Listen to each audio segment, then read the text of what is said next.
So I failed you all. But remember to like, dislike, comment for the engagement, subscribe and resubscribe if you've been unsubscribed.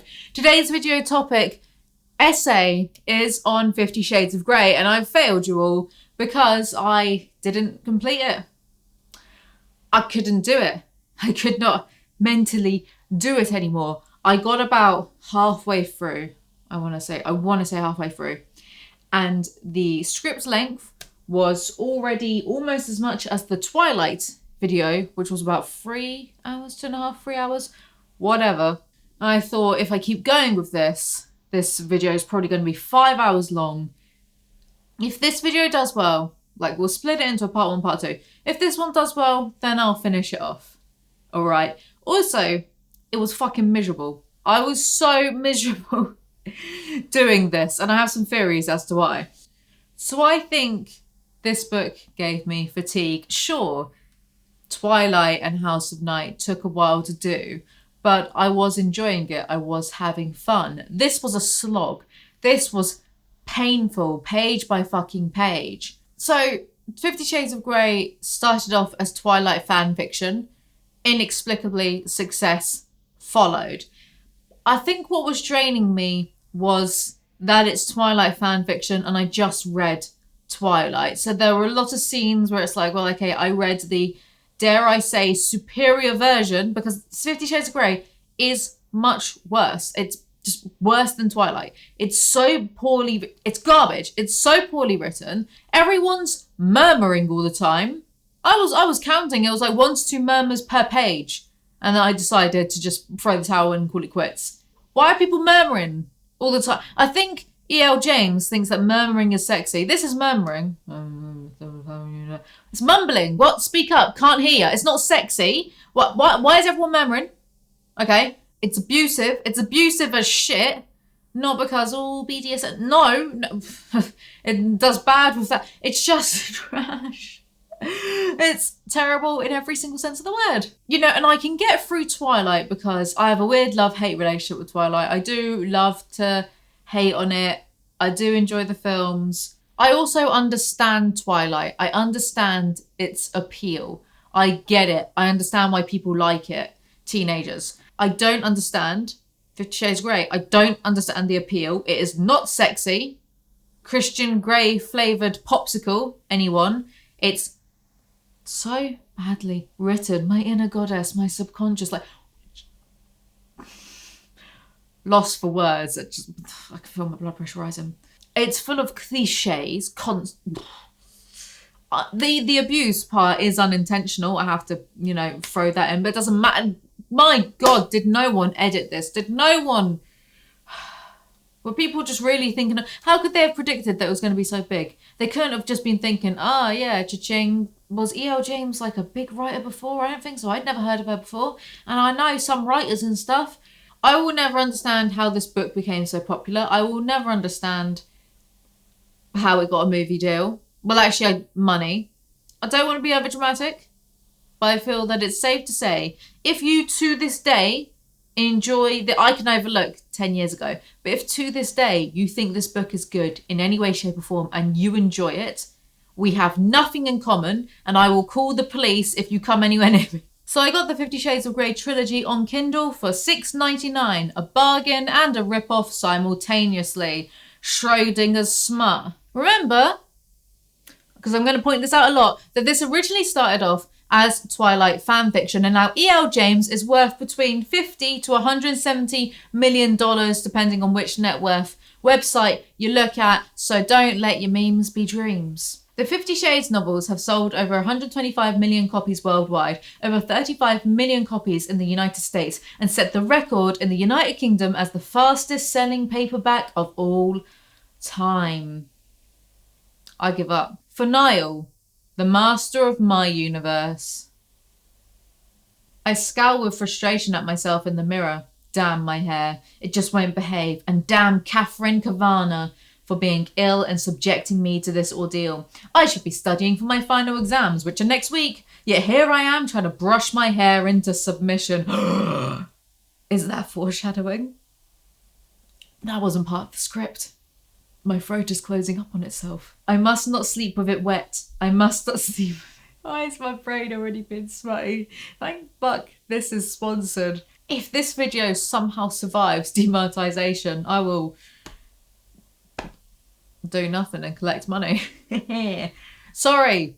Reciting this mantra several times, I attempt once more to bring it under control with the brush. I roll my eyes in exasperation and gaze at the pale brown-haired girl with blue eyes too big for her face, staring back at me, and give up. So here is our intro paragraph. She gazes into a mirror so she could describe herself to us. Cliche, check. Like straight in the first fucking paragraph there's a cliche. And remember, if she sounds like Bella Swan, that's because she's meant to, except I believe Bella has brown eyes.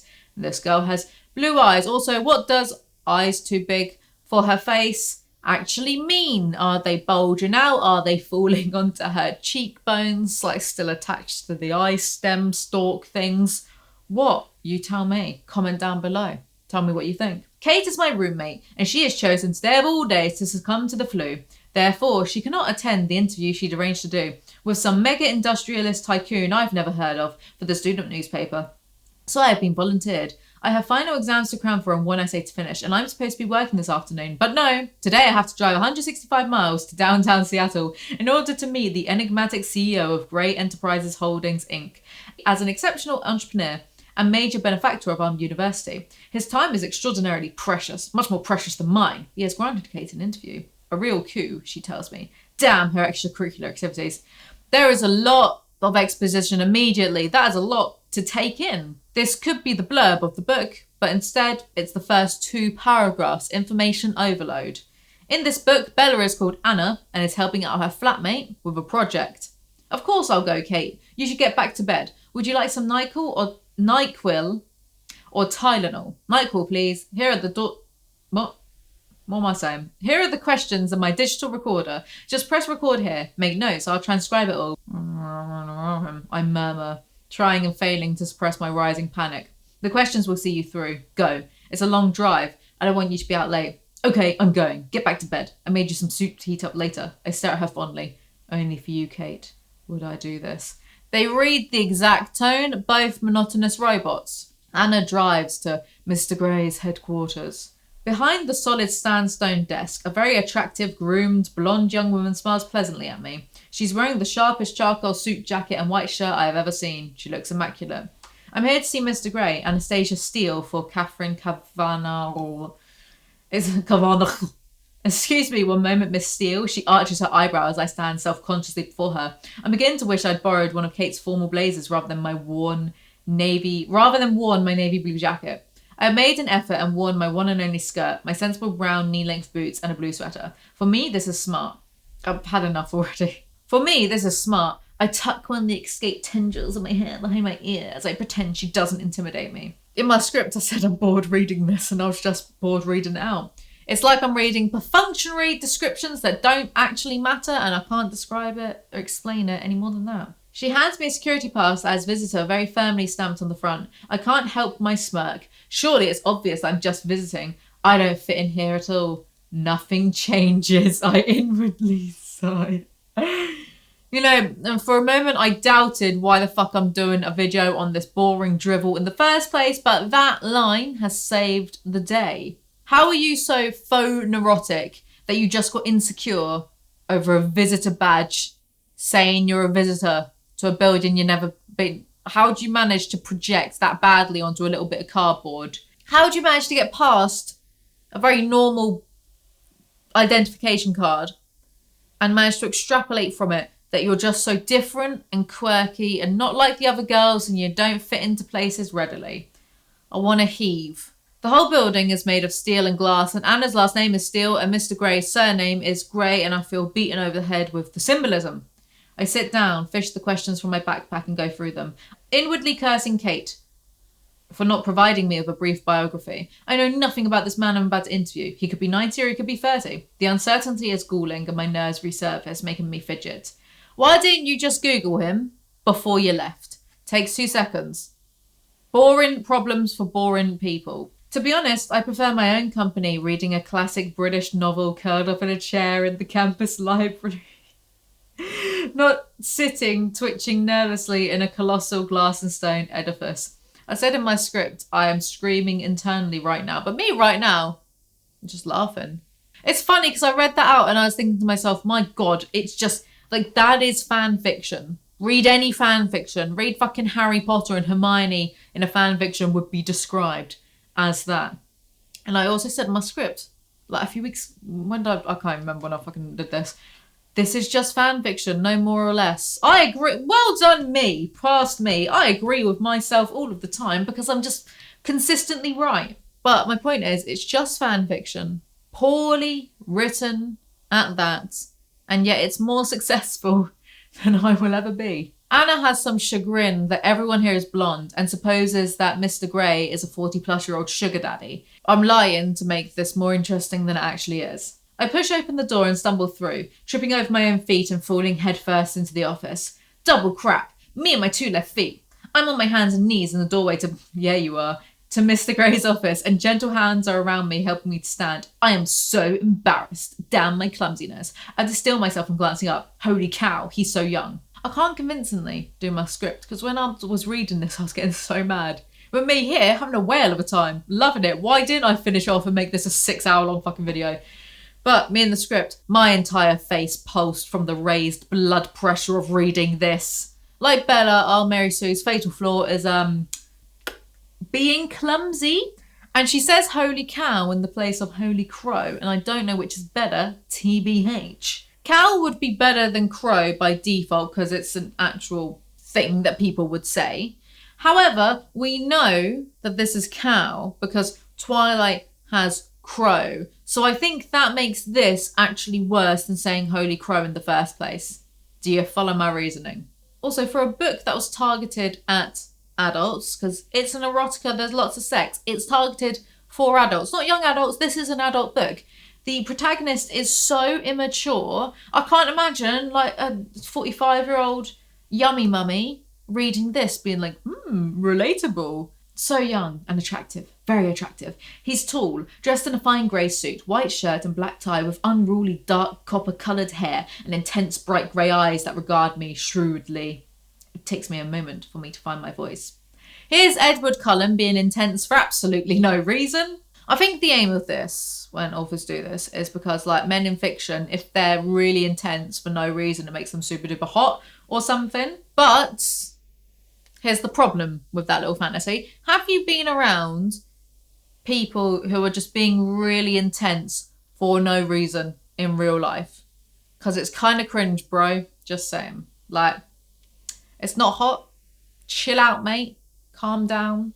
Go do some yoga. Or me, I don't do yoga. Go play Sudoku. I don't play Sudoku. Just get away from me. You freak. Why are you being so intense? Blink. Actually, I mutter, if this guy is over 30, then I'm a monkey's uncle. Who outside of The Lion King talks like this? Anastasia Steele. I'm studying English literature with Kate, Catherine, Miss Kavanagh. Why am I having difficulty with that? Miss Kavanagh. Kavanagh? At WSU Vancouver. Grow up. It matches the coffee table by the couch. Everything else is white, ceiling, floors and walls, except for the wall by the door, where a mosaic of small paintings hang, 36 of them arranged in a square. They are exquisite. A series of mundane, forgotten objects painted in such precise detail that they look like photographs. Displayed together, they are breathtaking. A local artist, Troughton, says Gray when he catches my gaze. I murmur, distracted by... I'm doing that for every mention of them murmuring. If you're listening to this, you're just going to have to look at the screen and read at the screenshots. Read the screen, not at them. There's a time and a place for it. Not every single page, because I think E.L. James thought it like mumbling was being sexy. Because I know what she's trying to do. I know she's trying to, when someone's just being a little bit... Yes, my friends, this is sexy what I'm doing right now. I understand what she's trying to do, but it just doesn't work because I don't like this book. That's my logic and I'm sticking with it. I murmur, distracted by both him and the paintings. He cocks his head to one side. He does that a lot. 2 uses of murmur in the first chapter already. Other people might interpret it differently, and that's fair enough. But to me, murmuring is kind of like mumbling with more of a vocal fry. That's how I read it. Not sure why. Also, there's a non-description of these paintings, so I have to take her word for it that they're breathtaking. And that's the thing so far. There's lots of descriptions that don't say anything at all, so everyone's a bit blank right now to me. Anna internally calls Gray Adonis, Vom. Next, I set up the digital recorder and I'm all fingers and thumbs, dropping it twice on the coffee table in front of me. Mr. Gray says nothing, waiting patiently, I hope, as I become increasingly embarrassed and flustered. Why did Kate send Anna? She's useless. Did Kate, I mean Miss Kavanagh, explain what the interview was for? Yes, to appear in the graduation issue of the student newspaper, as I shall be conferring the degrees at this year's graduation ceremony. Oh, this is news to me, and I'm temporarily preoccupied by the thought that someone not much older than me, okay, maybe 6 years or so, and okay, mega successful but still, is going to present me with my degree. I frown, dragging my wayward attention back to the task at hand. Anna knows nothing of this project that she's doing for her mate. She's useless. Good, I swallow nervously. I have some questions, Mr. Gray. I smooth a stray lock of hair behind my ear. And that's twice in less than 10 pages that she's had to tuck her hair back, tie it up properly in a proper knot. Gray is quietly laughing at Anna because who wouldn't be, am I right? And the interview starts. Gray sucks himself off for a bit and Anna is like, well, maybe you got lucky. I don't subscribe to luck or chance, Miss Steele. All right, Two-Face, we make our own luck. The harder I work, the more luck I seem to have. It really is all about having the right people on your team and directing their energies accordingly. I think it was Harvey Firestone. Me for a second there really thinking that she actually was quite in the Dark Knight. I think it was Harvey Firestone who said, the growth and development of people is the highest calling of leadership. You sound like a control freak. The words are out of my mouth before I can stop them. This is incredibly unprofessional. She's just started calling her interview subject names.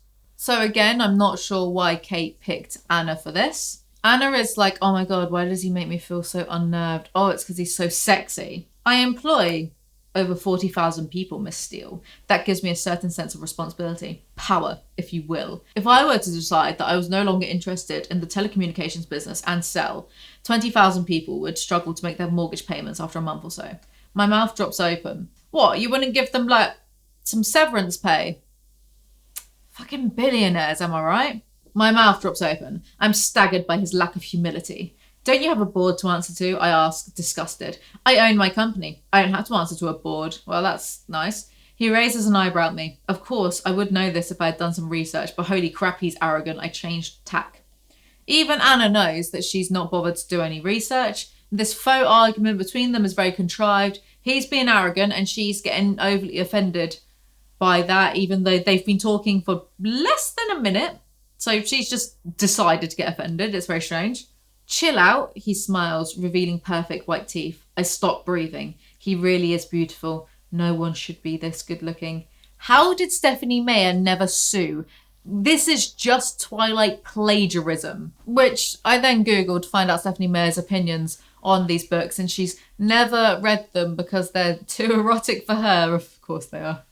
Of course they are. The only sex scene in Twilight, and it was like a fade to black moment, so you had to imagine it. You invest in manufacturing. Why specifically, I ask. Why does he make me so uncomfortable? I like to build things. I like to know how things work, what makes things tick, how to construct and deconstruct, and I have a love of ships. What can I say? That sounds like your heart talking rather than logic and facts. His mouth quirks up. I see. And he stares appraisingly at me. Possibly, though there are people who say I don't have a heart. Why would they say that? Because they know me very well. His lips curl into a wry smile. Why is he being so edgy? Go away. So you want to possess things. You are a control freak. I want to deserve to possess them. But yes, bottom line, I do. You sound like the ultimate consumer.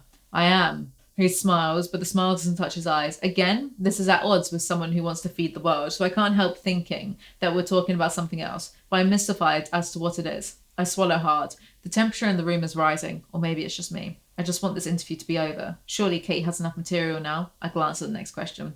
I don't see how Kate has any material from this nonsensical interview because they've barely discussed a thing and just started like bickering. My interest is piqued. How old were you when you were adopted? That's a matter of public record, Miss Steele. His tone is stern. Crap. Yes, of course. If I'd known I was doing this interview, I would have done some research. Flustered, and move on quickly. This interview is a disaster, but because Anna is a Mary Sue. Kate's probably going to be all, oh my God, this is amazing. This is the best thing ever. You've done so well. Thank you. Blah, blah, blah. Sorry, I squirm. He's made me feel like an errant child. I try again. Have you had to sacrifice family life for your work? I have a family. I have a brother and a sister and 2 loving parents. I'm not interested in extending my family beyond that. Are you gay, Mr. Grey? He inhaled sharply and I cringed, mortified. Crap! Why don't I employ some kind of filter before I read this straight out? How can I tell him I'm just reading the questions? Down Kate and her curiosity. Yeah, if someone doesn't have children, they don't have an actual real family. They have an imaginary family. Books like this are so annoying, but they're definitely the norm, and we're going to invent a term for it. Nuclear family normative. I'm copywriting that, so don't use without my permission or I will actually sue.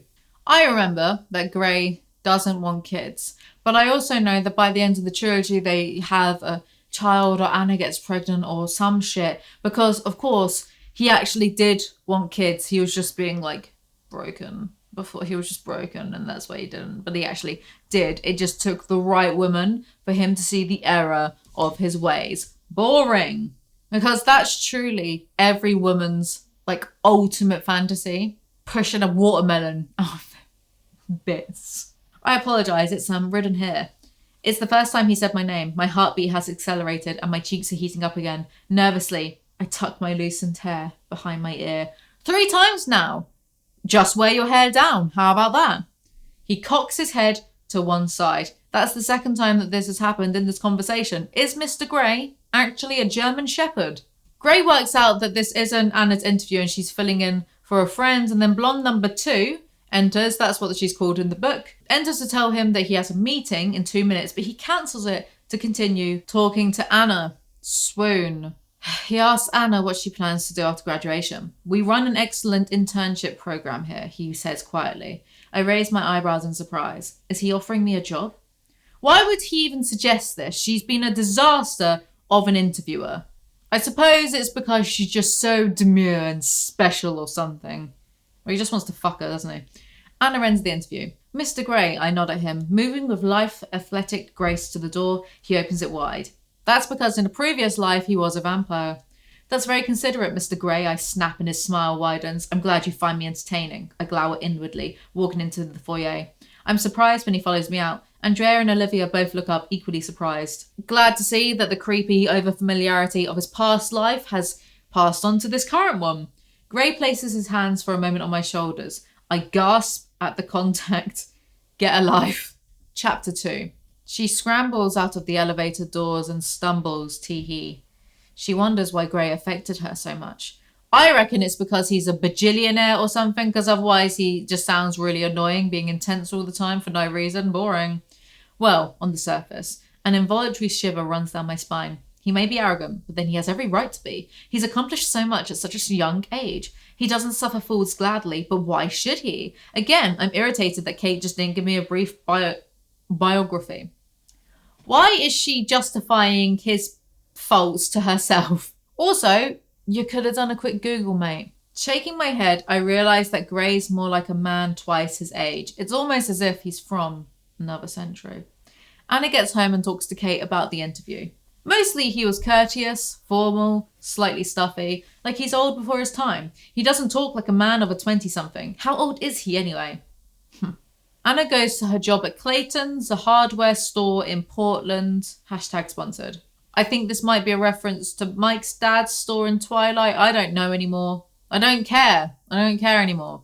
There's a paragraph about her going to her job and then she goes home and it adds nothing to the narrative in the slightest. Like, what was the point of it? Was it just to prove to us that she has a job? Get lost. Where's the editor? You've got some good stuff here, Anna. Well done. I can't believe you didn't take him up on his offer to show you around. He obviously wanted to spend more time with you. She gives me a fleeting, quizzical look. Told ya. I doubt that, Anna. Come on. He practically offered you a job. Given that I foisted this on you at the very last minute. You did very well. She glances up at me speculatively. I make a hasty retreat into the kitchen. Imagine a story where someone is doing the bare fucking minimum, but because they aren't a Mary Sue, they get chastised for this instead of congratulated. You, fascinated by a man? That's a first, she snorts. I'd actually forgotten, perhaps repressed it, that Anna is a very innocent virgin in this. Whenever he's in the society pages, he never has a date. And Grey is too good to date women, but he's fine shagging them and slapping them around. What a match made in heaven. Anna goes to bed and dreams of his grey eyes. I call my mum in Georgia to check in on her, but also so she can wish me luck on my final exams. She proceeds to tell me her latest venture into candle making. My mother is all about new business ventures. Fundamentally, she's bored and wants something to occupy her time, but she has the attention span of a goldfish. It'll be something new next week. She worries me. I hope she hasn't mortgaged the house to finance this latest scheme, and I hope Bob, her relatively new but much older husband, is keeping an eye on her now that I'm no longer there. He does seem a lot more grounded than husband number 3. Later that evening, I call Ray, my stepdad, Mum's husband number 2, the man I consider my father and the man whose name I bear. It's a brief conversation. In fact, it's not so much a conversation as a one-sided series of grunts in response to my gentle coaxing. Ray is not a talker, but he's still alive, still watching soccer on TV and going bowling or fly fishing or making furniture when he's not. Ray is a skilled carpenter, and the reason I know the difference between a hawk and a handsaw all seems way well with him. Holy shit, E.L. James, we get it. You like Twilight.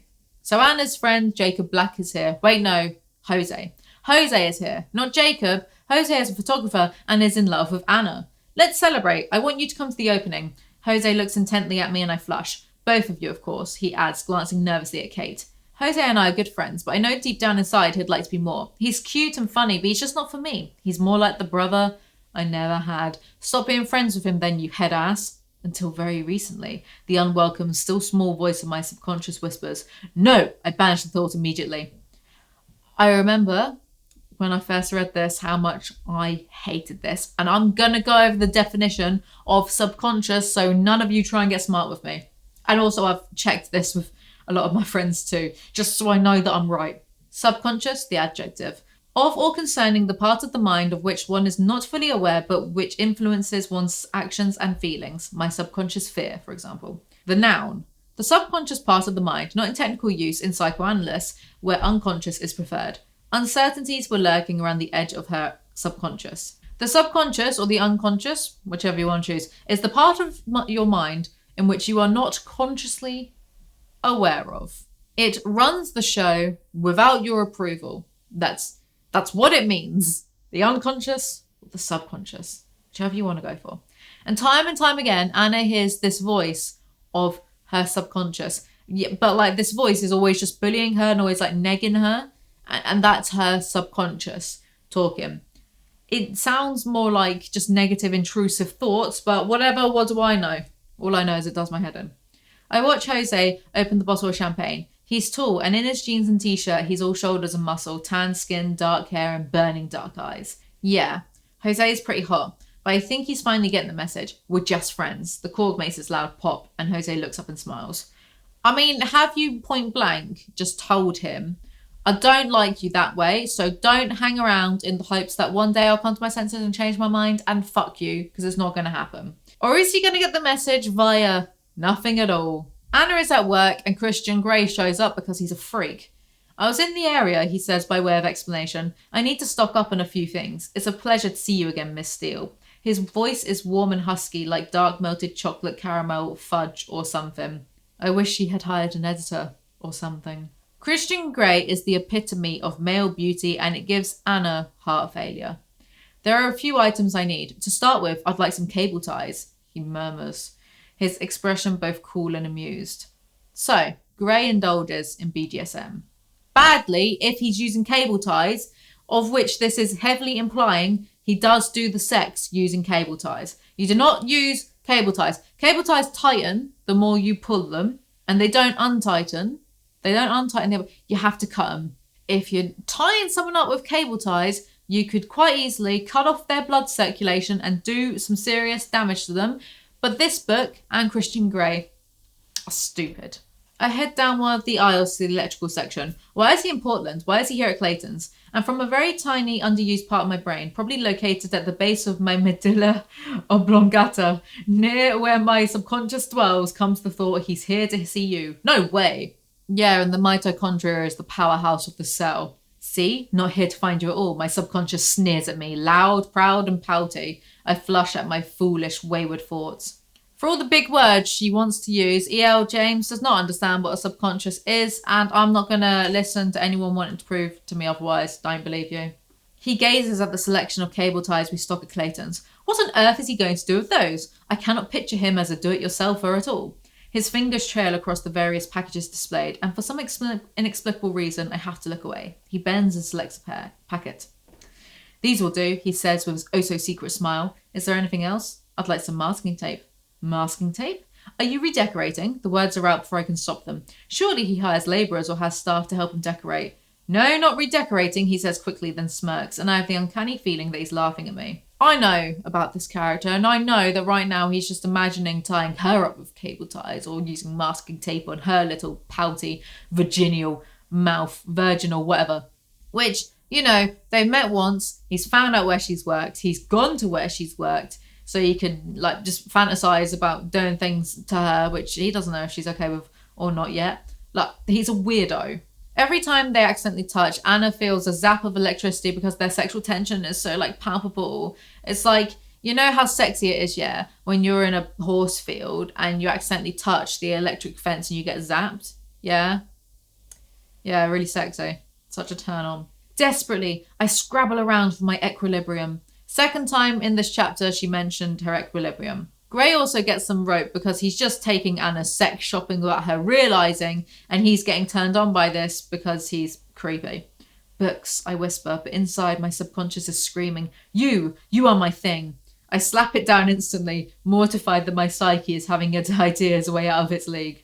I'm losing the will to live. My psyche is certainly having some ideas right now.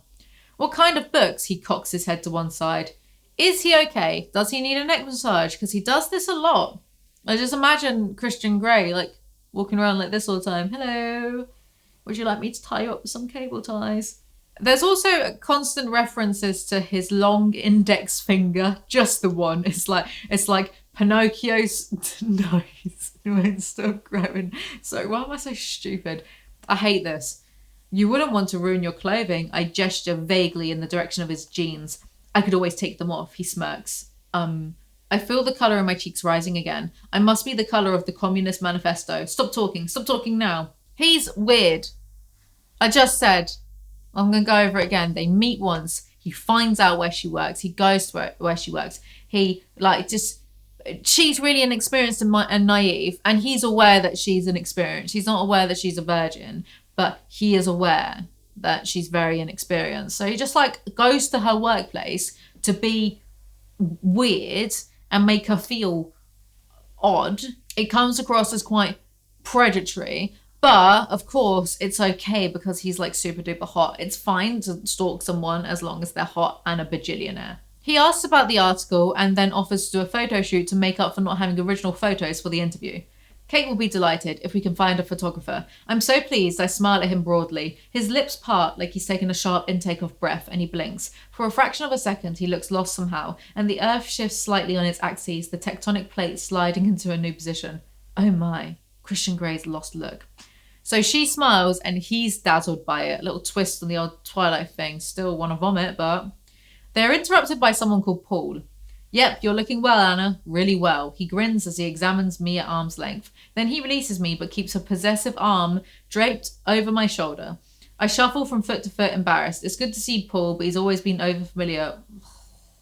Why, she murmured. Anna introduces Paul and Grey.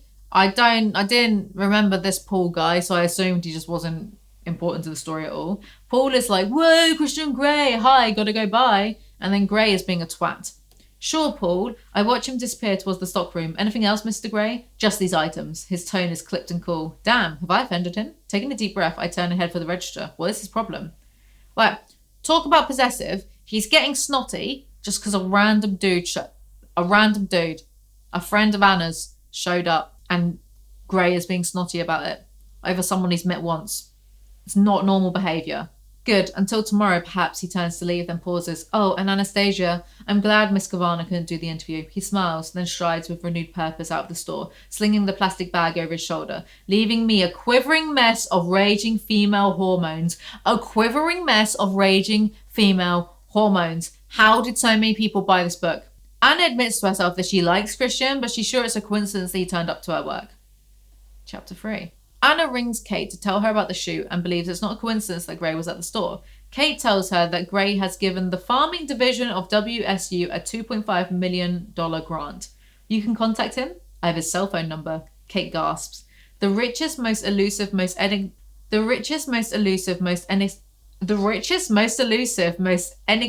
bachelor in Washington State just gave you his cell phone number? Yeah, she's that special. He could sniff out her virginity. He could sniff out her hymen and he was all over that. Sorry. Anna gives herself a hug over the idea that Christian Grey might like her too. God knows why. They decide to ask Jose to do the shoot, and then Paul interrupts Anna to ask her for a drink. Whenever he's home, he asks me on a date. I always say no. It's a ritual. We stand men who don't take no for an answer. We ladies, we love that. She mentions her subconscious talking to her again, and I tried to do like an equivalent of a control F subconscious to see how many times it's used in the series, but the bar just on Kindle, it just kept scrolling, so I gave up. Maybe some other time, Paul. I need to study tonight. I have my finals next week. Anna, one of these days, you'll say yes. He smiles as I escape to the store floor. Ugh. Anna calls Gray to organise a time for the shoot, and she acts like a buffoon. I genuinely don't understand why Gray likes her. She was a mess during the interview, and she insulted him. And seeing as he's a dom, I can't see him being into humiliation that much. And every time they speak, she's sputtering and idiotic, and she turns red. She's also a virgin, and she's very naive and very inexperienced with men. Like, she's only ever been kissed. She's never even had a proper snog. We get onto that in a minute, don't you worry. Meanwhile, he's this guy, and he's mega rich, and he's into BDSM in quotations, because it's so poorly done. He's very controlling. He shows up at her workplace randomly after one meeting, and he shows jealousy over to him, some like literal random dude. Shows jealousy. I already think that this dynamic is a disaster for that type of sexual relationship, talking about BDSM, because BDSM is actually based on mutual respect and trust. Very importantly, and the sub is actually the one who has to hold the power. Like, they have to hold the power, really, because if something happens that the sub doesn't consent to, then the dom must not act, otherwise it is just sexual assault. It's very important that the sub has the power in like this kind of dynamic. I'm not sure how to put it further into words, but I just think that Gray's interest in Anna so far is creepy, is a bit predatory. There, I said it. Kate is in the kitchen and she's staring at me with a look of complete and utter consternation on her face. Anastasia Rose Steele, you like him. I've never seen or heard you so affected by anyone before. You're actually blushing. Consternation means a feeling of anxiety or dismay, so I'm not sure if that's what E.L. James was going for here. I think she maybe meant astonished, because why would Kate be dismayed at Anna showing interest in a bloke for once? Anna snaps at her that she's always blushing, actually, thanks, and Kate is like, surprised Pikachu face. I'm restless that night, tossing and turning, dreaming of smoky grey eyes, coveralls, long legs, long fingers, and dark, unexplored places. I wake twice in the night, my heart pounding. Oh, I'm going to look just great tomorrow, so little sleep. I scold myself. I punch my pillow and try to settle. Jesus wept. They go to the Heathman the next day. I had to Google what this is. It's a hotel.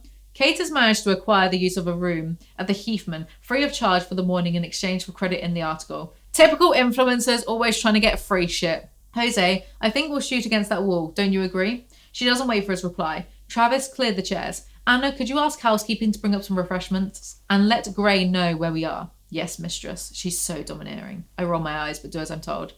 Is this also foreshadowing? Half an hour later, Christian Grey walks into our suite. Holy crap! He's wearing a white shirt. Oh my god. Open at the collar and grey flannel pants that hang from his hips. His unruly hair is still damp from a shower. Good to know he's made a fucking effort then. My mouth goes dry looking at him. He's so freaking hot. Grey is followed into the suite by a man in his mid-30s, all buzz cut and stubble in a sharp grey suit and tie, who stands silently in the corner. His hazel eyes watch us impassively. Get a life. So I googled, is Christian Grey a billionaire? But when I googled is Christian Grey, here's what came up. Is Christian Grey Irish, abusive, British, a psychopath, a sadist, a dominant, a narcissist, autistic, a Scorpio. If I was a Scorpio right now, I'd be offended. Typical psychopathic Scorpios, am I right, fellas? Also, yes, according to Bloomberg.com, Christian Grey is worth $2.2 billion. So he's probably also a terrible boss. I said it. Really punching up there, really like swinging up to the heavens there. Oh my, he really is quite. As I touch his hand, I'm aware of that delicious current running right through me, lighting me up, making me blush, and I'm sure my erratic breathing must be audible. Imagine being next to Anna as she almost hyperventilates over Grey. Wouldn't that be so awkward? Imagine like just being in the same room as someone being like panting like a dog because like some bajillionaire is touching her hand. Had enough. Anna introduces Grey to her friends. This is Jose Rodriguez, sorry if I mispronounced that, our photographer. I say, grinning at Jose, who smiles with affection back at me. His eyes cool when he looks from me to Grey. Mr. Grey, he nods. Mr. Rodriguez. Grey's expression changes too as he appraises Jose. Where would you like me? Grey asks him. His tone sounds vaguely threatening. But Catherine is not about to let Jose run the show. The guys are already dick swinging in a show of dominance over Anna. Fantastic. They do the photo shoot and Grey asks Anna to walk with him and then he invites her for a coffee. My heart slams into my mouth. A date? Christian Grey is asking me on a date. He's asking if you want a coffee. Maybe he thinks you haven't woken up yet. My subconscious whines at me in a sneering mood again. I don't think that's your subconscious. I think that's your doubt and self-hatred. Anna is like, I have to drive everyone home. So Grey is like, I'll just get my assistant to do so. So then Anna goes back to the room. Anna, I think he definitely likes you, she says with no preamble whatsoever. Jose glares at me with disapproval. But I don't trust him, she adds. I raise my hand up in the hopes that she'll stop talking. By some miracle, she does. Ditch Jose. You don't want to stay friends with people who are just really holding out on the chance to shag you one day. And like, if you're not into that either, then you don't want to be friends with those types of people. Anna, there's something about him. Her tone is full of warning. He's gorgeous, I agree, but I think he's dangerous, especially for someone like you. What do you mean, someone like me? A demand, affronted. An innocent like you, Anna. You know what I mean, she says a little irritated. I flush. Anna goes for coffee with Grey. What on earth do I have in common with him? That's what I'm trying to work out too. They get to an elevator and a couple has been snogging inside, who then stop in embarrassment. Grey holds Anna's hand. No one has ever held Anna's hand before. They get to the coffee place. Anna wants breakfast tea, bag out, no sugar, nothing to eat either. Riveting. I surreptitiously gaze at him from behind my lashes as he stands in line waiting to be served. I could watch him all day. He's tall, broad-shouldered and slim. The way those pants hang from his hips. Oh my. Whenever I read things like, pants hanging from hips, I always picture it as literally, like the trousers are about to fall down and are precariously hanging onto the hips for dear life. Maybe that's just me. Bella daydreams about touching Edward's hair. Putting the tray aside, he sits opposite me and crosses his long legs. He looks so comfortable, so at ease with his body. I envy him. Here's me, all gawky and uncoordinated, barely able to get from A to B without falling flat on my face. So he's beauty and grace. She's gawky and falling on her face. Opposites truly do attract. I pop the tea bag into the teapot and almost immediately fish it out again with my teaspoon. As I place the used tea bag back on the side plate, he cocks his head, gazing quizzically at me. I like my tea black and weak, I mutter as an explanation. This is the most pathetic thing I've ever read in my entire life. I like my tea strong, sweet, and milky, like me. Also, two things. He cocks his head so much, I'm worried that bullets are just going to spray out of his mouth and hit Anna. And also, if you drink English tea, black, no sugar or milk, on an empty stomach, you'll probably feel sick and vomit because of tannins. And I have learnt this the hard way several times. I'm just saying. I see. Is he your boyfriend? Whoa, what? Who? The photographer. Jose Rodriguez. The way he just goes, oh, okay, is that your boyfriend? So controlling. Go away. Go away. Anna is like, no, he's my friend. He's like family. Even though he's in love with me, but incest is wincest. Am I right, guys? And then Grey grills her about Paul too. I find you intimidating. I flush scarlet, but mentally pat myself on the back for my candor and gaze at my hands again. Oh, great. Are we in Divergent too? Edward is all, tell me what you're thinking. I can't read your mind. I mean, read your face. I don't doubt it. Why haven't you asked me to call you by your first name? I'm surprised by my audacity. Why has this conversation become so serious? This isn't going the way I thought it was going to go. I can't believe I'm feeling so antagonistic toward him. It's like he's trying to warn me off. I like how in Twilight, Edward tries, very badly, but he does try to warn Bella off because he's a vampire who could literally rip her to shreds and bathe in her blood, so the stakes are meant to be high. But in this, it's stay away from me because I have kinks. Stop. Not saying Anna shouldn't stay away because she should, because he's a knob, but still, the stakes are absolutely not the same thing.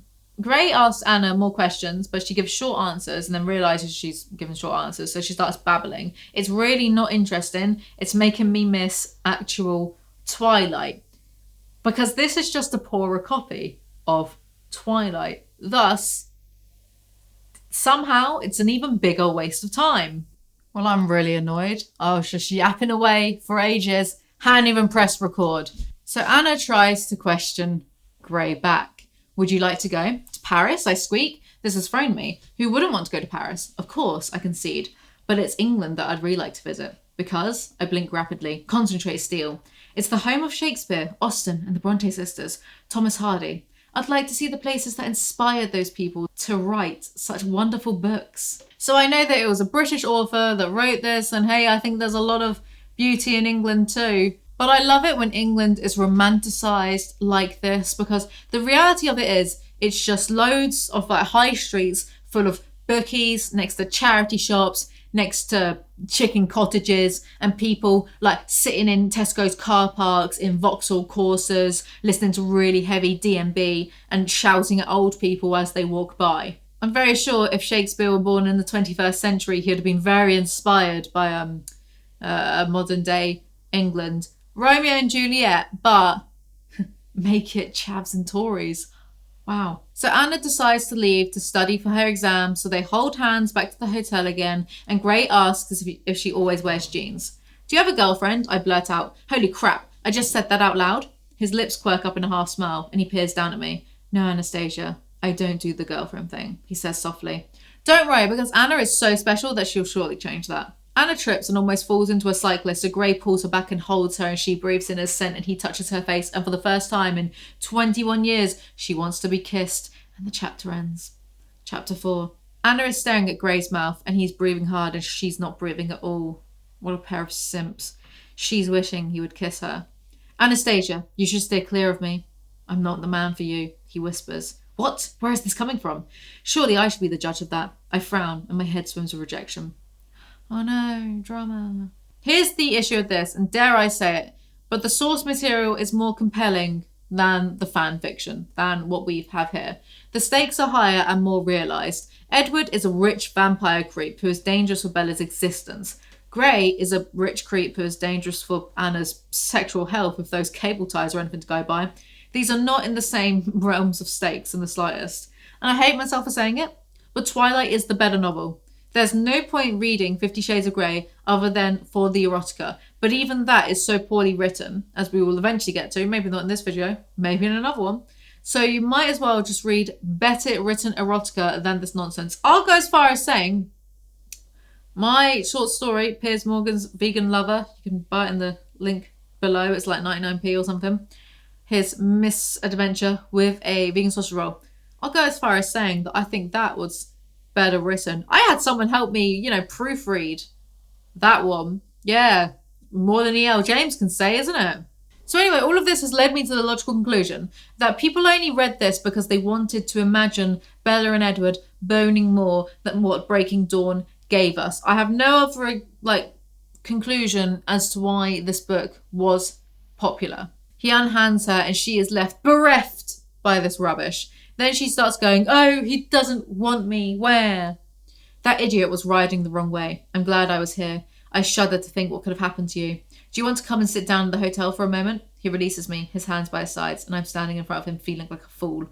I'm just going to read this straight from the script. Well, if you were never there, she wouldn't have gone for a coffee in the first place, thus never being near that road at that particular moment after. Thus, she would have been in danger in the first place, so therefore, I win book. Will I win? I don't know, because I'm still reading this trash. Also, comparison stakes, again, of which we simply must do because this is fan fiction of Twilight, thus we must compare it. Edward saves Bella from a gang of rapists, a vampire, and then a gang of like newborn vampires.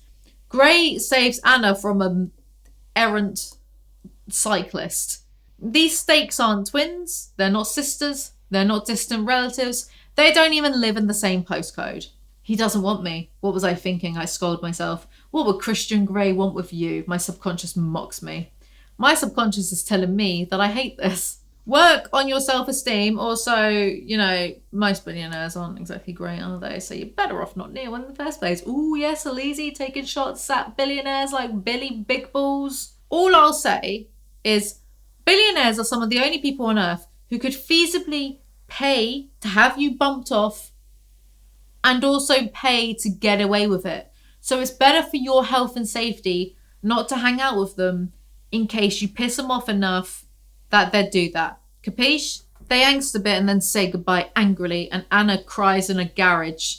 I want to make myself as small as possible. Perhaps this nonsensical pain will be smaller the smaller I am. Placing my head on my knees, I let the irrational tears fall unrestrained. I'm crying over the loss of something I never had. How ridiculous. Mourning something that never was. My dashed hopes, my dashed dreams, and my soured expectations. What dreams? You've known this guy for less than a week. Were you imagining you two getting married? Go away and think about what you've done. She only likes him because he's sexy and a billionaire. I refuse to entertain anything else at this stage because he's just like moody and intense and weird. She only likes him for his looks and his money. So shut up. I've never been on the receiving end of rejection. Okay, so I was always the one of the last to be picked for basketball or volleyball, but I understood that. Running and doing something else at the same time, like bouncing or throwing a ball, is not my thing. I am a serious liability in any sporting field. Okay, Bella. Romantically, though, I've never put myself out there ever. A lifetime of insecurity. I'm too pale, too skinny, too scruffy, uncoordinated. Oh, no, not being pale and skinny. If only there was some place on earth where that was the dominating standard of beauty. Who are you fucking trying to kid? Stop now. My subconscious is metaphorically screaming at me, arms folded, leaning on one leg and tapping her foot in frustration. This sentence gave me physical pain. I have a stomachache now. Anna goes home to Kate. Anna, what's wrong? Oh no, not the Catherine Kavanagh Inquisition. I shake my head in a back off now Kavanagh way, but I might as well be dealing with a blind deaf mute. You've been crying. She has an exceptional gift for stating the damned obvious sometimes. What did that bastard do to you? She growls in her face. Gee, she's scary.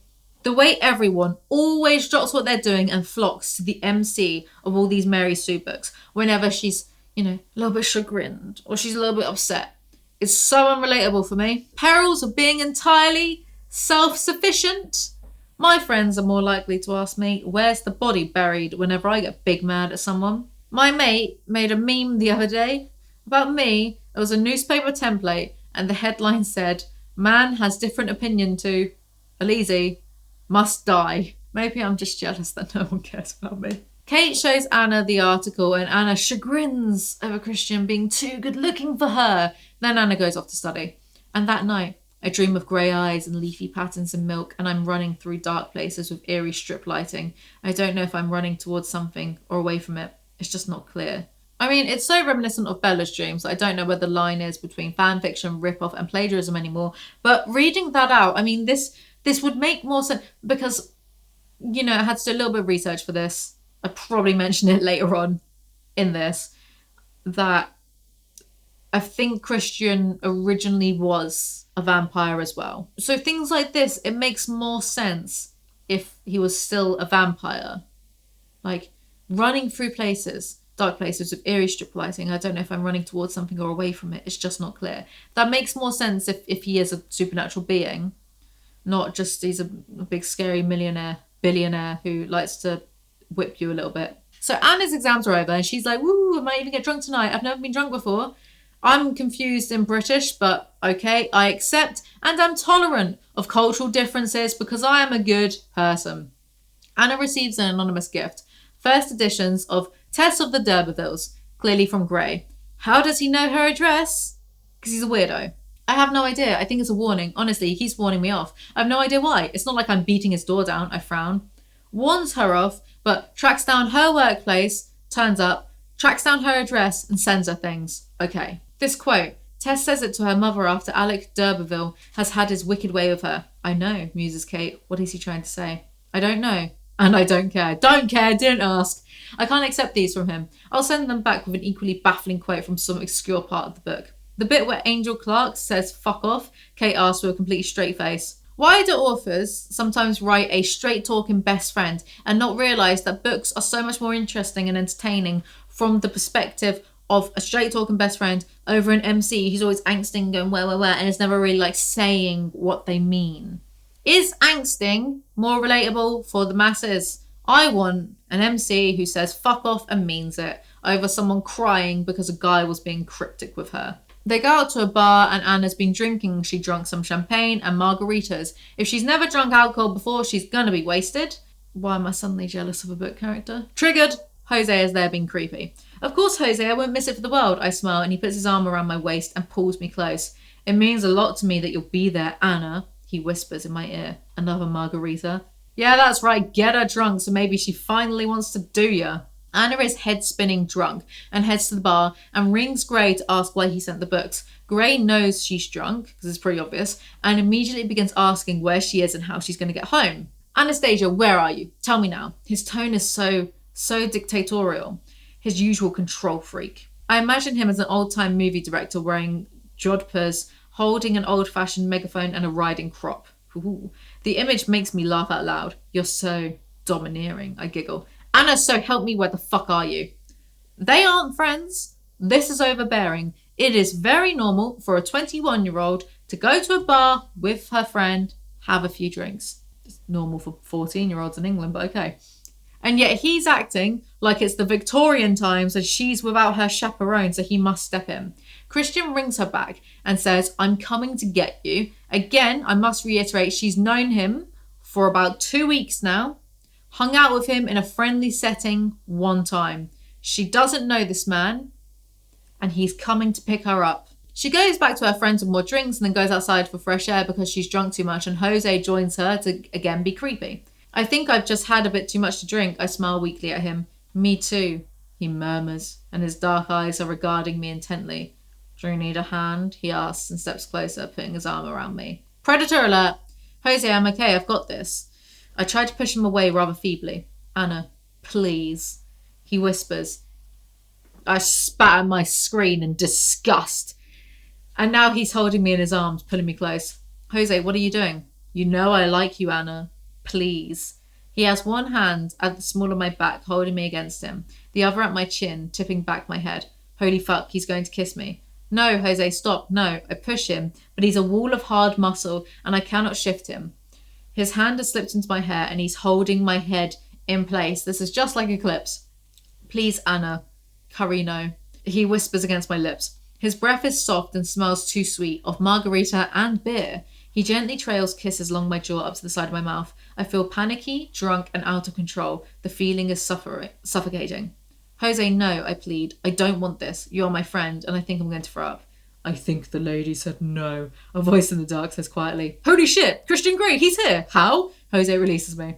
He tries to assault her, and this is used to A, mimic the Jacob Eclipse scene, which I already just said, and B, give Christian Grey justification for also being a creep and stalking Anna to save her like a hero. Both of these men are awful. Anna vomits and Christian helps her. Jose slinks off back inside. Anna apologises for ringing him and he admonishes her for behaving like a standard 21-year-old.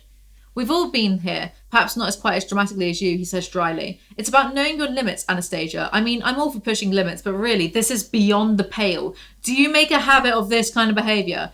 Do you make a habit of stalking young women that you barely know, you absolute freak show? Not that it's okay to stalk women in general, but I'm just saying. And he does stalk her because, how did you find me? I tracked your cell phone, Anastasia. Oh, of course he did. How is that possible? Is it legal? Stalker, my subconscious whispers at me through the cloud of tequila that's still floating in my brain. But somehow, because it's him, I don't mind. I'm going to throw this out the fucking window. The fact that she doesn't mind because he's a handsome billionaire who's doing it and not like someone butters doesn't make it any less revolting that he tracked her because she had a few drinks at a bar. Oh, but Jose tried to assault her. Yeah, and that's used as justification.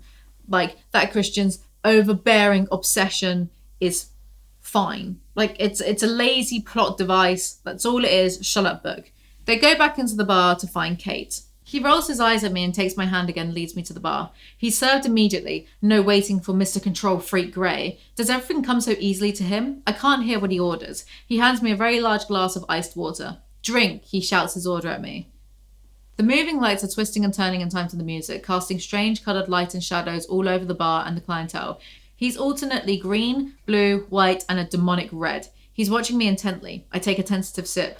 All of it, he shouts. He's so overbearing. He runs his hand through his unruly hair. He looks frustrated, angry. What's his problem? Apart from a silly drunk girl calling him in the middle of the night so he thinks she needs rescuing. And it turns out she does from her over-amorous friend. Then seeing her being violently ill at his feet. Oh, Anna, are you ever going to live this down? My subconscious is figuratively tutting. She almost gets it, and then she just bullies herself and said, it's almost as if these types of men can tell when someone has poor self-esteem. Anyway, she gets distracted by how, and I quote, yummy he is. He leads her to the dance floor for a dance, even though she must smell of sick, surely. Kate is talking to Elliot, who is Christian's brother, and she's dancing with him, and Anna is scandalized by this, and she's like, Kate's only just met Elliot, and she's like dancing with him. Hot kettle. Anna passes out. Chapter 5. Anna wakes up in a suite at the Heathman Hotel. Christian's suite, to be precise. She has some orange juice and Christian comes in. He's sweaty from a workout, so Anna freaks out over it. Christian confirms nothing happened between them. You didn't have to track me down with whatever James Bond gadgetry you're developing for the highest bidder, I snap. He stares at me, surprised, and if I'm not mistaken, a little wounded. First, the technology to track cell phones is available over the internet. Second, my company does not invest or manufacture any kind of surveillance devices. And third, if a hand come to get you, you'll probably be waking up in the photographer's bed, and from what I remember, you weren't overly enthused about him pressing his suit, he says acidly. First, doesn't make it okay. Secondly, irrelevant. Thirdly, how plot convenient for you to look like a hero that the supposed best friend is potentially a rapist. You're lucky I'm just scolding you. What do you mean? Well, if you were mine, you wouldn't be able to sit down for a week after the stunt you pulled yesterday. You didn't eat, you got drunk, you put yourself at risk. Why are women always blamed for the actions of men? It's not her fault Jose chose to try to assault her, is it? Get fucked. If Anna had been at home, minding her own business, and had her flat broken into and had been attacked, it would be, you're too attractive for your own good, so what do you expect? Also, I love the possessiveness and subtle threat of violence here. It's not even that subtle, really. You'll be able to sit down for a week, it's not that subtle. He and Anna are not in any type of relationship yet, let alone a BDSM one, so this language is just threatening. I don't know why she's not creeped out.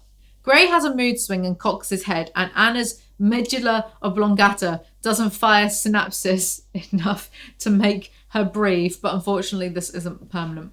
I lie back on the soft feather-filled pillows. If you were mine, oh my, what would I do to be his? He's the only man who has ever set the blood racing through my body. Yeah, he's so antagonizing. 2, he's difficult, complicated, and confusing. 1 minute he rebuffs me, the next he sends me $14,000 books, then he tracks me like a stalker. And for all that, I've spent the night in his hotel suite, and I feel safe, protected. He cares enough to come and rescue me from some mistakenly perceived danger. He's not a dark knight at all, but a white knight in shining, dazzling armour, a classic romantic hero, Sir whatever, or Sir Lancelot. Shut up, fam. Just, please, I beg, shut up. No, he's not. Gray got Anna some new clean clothes because her jeans had vomit on them, and she goes for a shower. He said he likes his women sentient. He's probably not celibate then. But he's not made a pass of me, unlike Paul or Jose. I don't understand. Does he want me? Someone holding you and forcibly trying to kiss you, well, kissing you and then forcibly trying to kiss you on the mouth, I should say, and not letting you get away even though you said stop, is not someone making a pass at you, you stupid fucking book. And by extension, stupid author. And I'm sick of seeing this passed off in media as, oh, guys just getting a bit ahead of themselves, they can't help it. Go away. She daydreams about Christian touching her, and then breakfast is ready, so she gets changed to meet Christian for breakfast. Sit, he commands, pointing to a place at the table. I make my way across the room and sit down opposite him as I've been directed. The table is laden with food. I didn't know what you'd like, so I ordered a selection from the breakfast menu. He gives me a crooked, apologetic smile. That's very profligate of you, I murmur, bewildered by the choice, though I'm hungry. That profligate just reminds me of the Legion from Fallout New Vegas. Ave, true to Kaiser. Your hair's very damp, he scolds. I couldn't find the hairdryer, I mutter, embarrassed. Not that I looked Christian's mouth presses into a hard line, but he doesn't say anything. Calm down, mum. Like, chill out. Why does he freak out over fucking anything? Anna gets funny that Christian bought her some clothes and she wants to pay him back. I think this is to show us that she's a good person, but honestly, babes, he's a billionaire. Take the free shit. I mean, it's like the more money he spends on you, the less money he'll be able to spend just like dick swinging in space. He's all, oh, I can't stay away, but I'm dangerous. Where have we heard this before? I'd like to bite that lip, he whispers darkly. I gasp, completely unaware that I'm chewing my bottom lip and my mouth pops open. Really sexy. That has to be the sexiest thing anyone has ever said to me. My heartbeat spikes and I think I'm panting. Geez, I'm a quivering mess. Geez, comma, I'm a quivering, comma, mess. Do you think that was done on purpose or was that a typo? A quivering mess. Also panting. Sexy, innit? I mean, I'm exaggerating a bit. Like, I know what she means, but also shut up. Because I'm not going to touch you, Anastasia. Not until I have your written consent to do so. His lips hint at a smile. 50 Shades of Grey was ahead of its time. They decide to have a date that night to discuss things. He raises an eyebrow. Like Eve, you're so quick to eat from the tree of knowledge, he smirks. And so the lion fell in love with the lamb. They're going to Seattle via Christian's helicopter, which is his version of running really fast with Bella on his back, I guess. Why am I laughing at my own words? Anna asks Christian where he slept last night, and he says, in my bed, meaning next to a passed out Anna, which is very questionable, I guess. She didn't consent to that. But of course, Anna doesn't give a shit. In his bedroom, I hunt for a chest of drawers and find the hairdryer. Using my fingers, I dry my hair the best I can. When I've finished, I head into the bathroom. I want to brush my teeth. I eye Christian's toothbrush. It'll be like having him in my mouth. Glancing guiltily over my shoulder at the door, I feel the bristles on the toothbrush. They're damp. He must have used it already. Grabbing it quickly, I squirt toothpaste on it and brush my teeth in double time. I feel so naughty. It's such a thrill. Yes, thrilling. They get in the elevator and Christian's like, fuck the paperwork, and he jumps on Anna, kissing her and getting a boner until they are interrupted by businessmen. Chapter 6. That was Anna's first real kiss, and she's a changed woman from it, bless her. And Christian is just being distant as usual. They get into his car and listen to opera, and then Sex on Fire by the Kings of Leon. This is like 50 Shades version of Linkin Park, clearly. What next? Mr. Brightside by the Killers? Phone calls keep interrupting the car ride, including one from Christian's brother, Elliot. Heard a lot about you, Elliot murmurs huskily. He pulls up outside my duplex. I belatedly realise he's not asked me where I live. Yet he knows.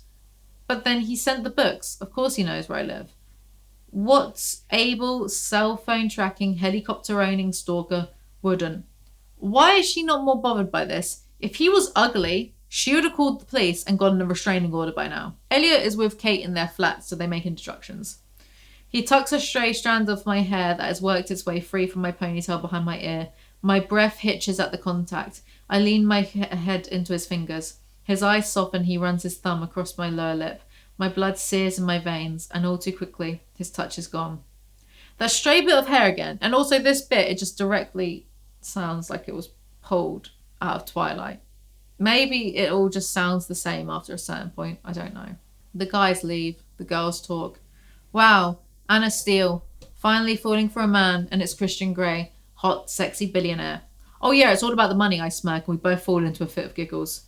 No, it's just because he's attractive. It cannot be his personality. I refuse to believe it. Anna has noted several times that he's rude and cold and blunt to everyone who works for him. He's controlling and pushy and fails to buy her affection with expensive gifts. So I do not believe, based on the text, that she likes his personality, because it's usually what she's complaining about, his personality. She just thinks he's a fitty, and this will be mistaken for love or some bollocks. Kate makes sure that Anna shaves, has her eyebrows plucked, etc., gets spruced up, and Anna goes to work.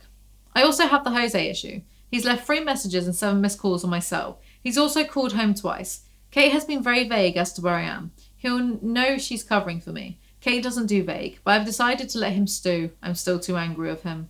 Hi, I'm back. It's a few days later. I was just listening to Make Me Wanna Die by the Pretty Reckless because it's quite apt. Let's find where we left off.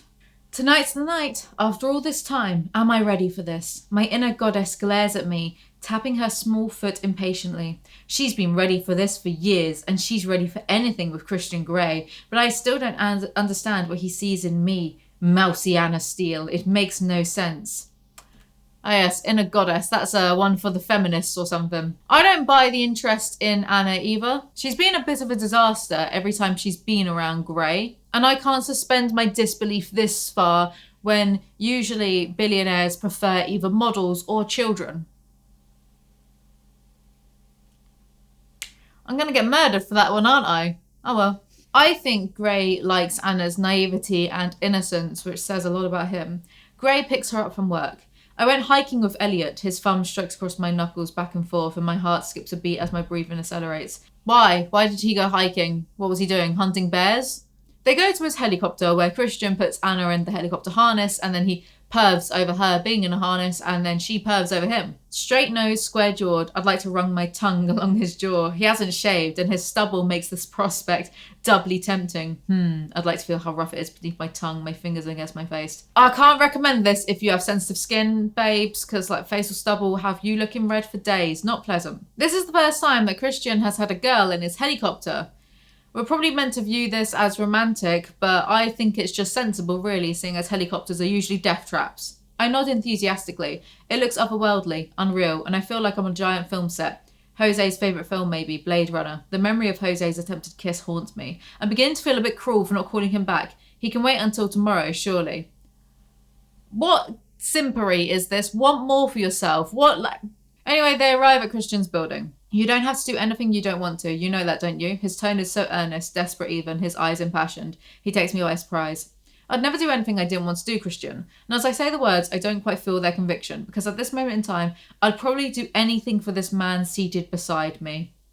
Oh yeah? Even butt stuff? Oh, it's an erotica. This is the perfect video to be crude. They go inside his penthouse and he gives her some wine. They flirt. I vomit. He asks her to sign an NDA. She signs without even reading it because she is very smart. There could be anything in there, including the butt stuff. Does this mean you're going to make love to me tonight, Christian? Holy shit, did I just say that? His mouth drops open slightly, but he recovers quickly. No, Anastasia, it doesn't. First, I don't make love. I fuck. Hard. Second, there's a lot more paperwork to do. And third, you don't even know what you're in for. You can still run for the hills. Come, I want to show you my playroom. Very dreamy. He takes us to the playroom and the chapter ends on a dramatic cliffhanger. Chapter 7. How are we only at chapter 7? The first thing I notice is the smell. Leather, wood, polished with a faint citrus scent. It's very pleasant, and the lighting is soft, subtle. In fact, I can't see the source, but it's around the cornice in the room, emitting an ambient glow. The walls and ceiling are a deep, dark burgundy, giving a womb-like effect to the spacious room. Because that's what really gets me going when I'm in a room, and it reminds me of being inside my mother's womb. They wrote this, I'm just saying, me debating whether to even keep that in. And the floor is old varnished wood. There is a large wooden cross like an X fastened to the wall facing the door. It's made of high polished mahogany, and there are restraining cuffs in each corner. Above it is an expansive iron grid suspended from the ceiling, 8 foot square at least, and from it hang all manners of ropes, chains, and glinting shackles. By the door, 2 long, polished, ornately carved poles, like spindles from a banister but longer, hang like curtain rods across the wall. From them swing a startling assortment of paddles, whips, running crops, and funny-looking feathery implements, not implants. I can't believe this gave all the yummy mummies and bored housewives boners. Husbands of the yummy mummies and the bored housewives, please do better. There is no bedding, just a mattress covered in red leather and red satin cushions piled at one end. I hope that leather gets disinfected thoroughly. Anna is in shock. Christian reveals that he is a dominant. Oh my god, who cares? Kate has said he was dangerous and she was so right. How did she know? He's dangerous to my health because I know I'm going to say yes. And part of me doesn't want to. Part of me wants to run screaming from this room, all it represents. I'm so out of my depth here. Right.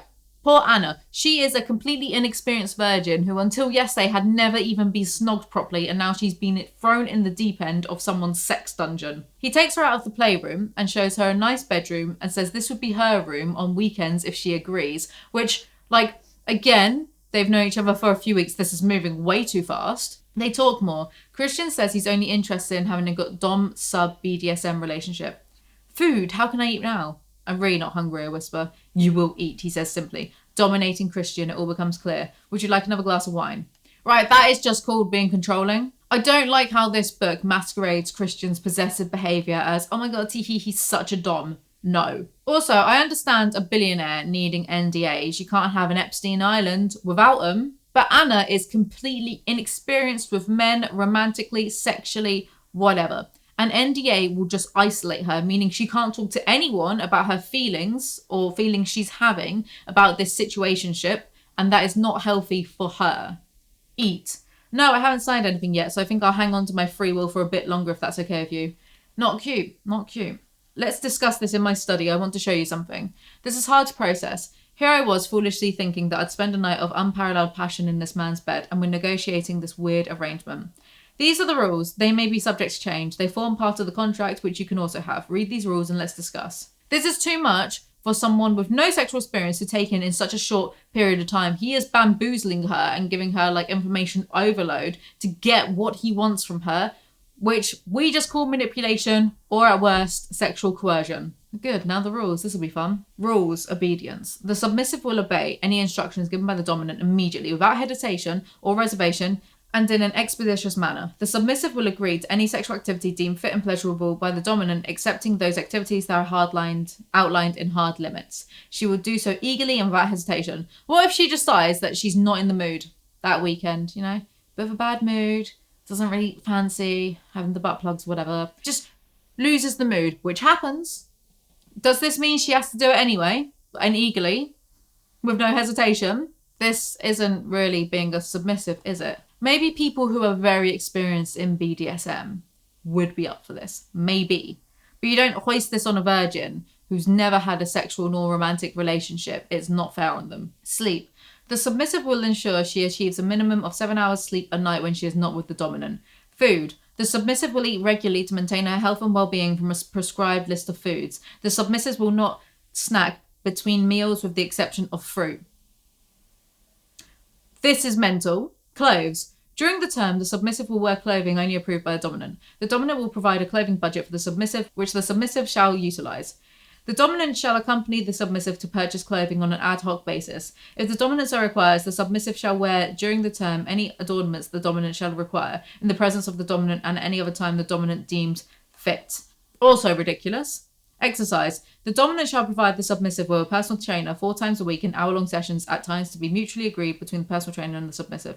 The personal trainer will report to the dominant on the submissive's progress. I'm not mad about this one. I'd love it if someone paid for me to have a PT. The submissive will keep herself clean and shaved and or waxed at all times. The submissive will visit a beauty salon of the dominant's choosing at times to be decided by the dominant and undergo whatever treatment the dominant sees fit. This is just trying to control every single aspect of someone's life and minimize or reduce any individuality and autonomy they have. It's not cute. This is not cute. The submissive will not drink to excess, smoke, take recreational drugs, or put herself in any unnecessary danger. I'd have to be on recreational drugs to deal with this shit. Personal qualities.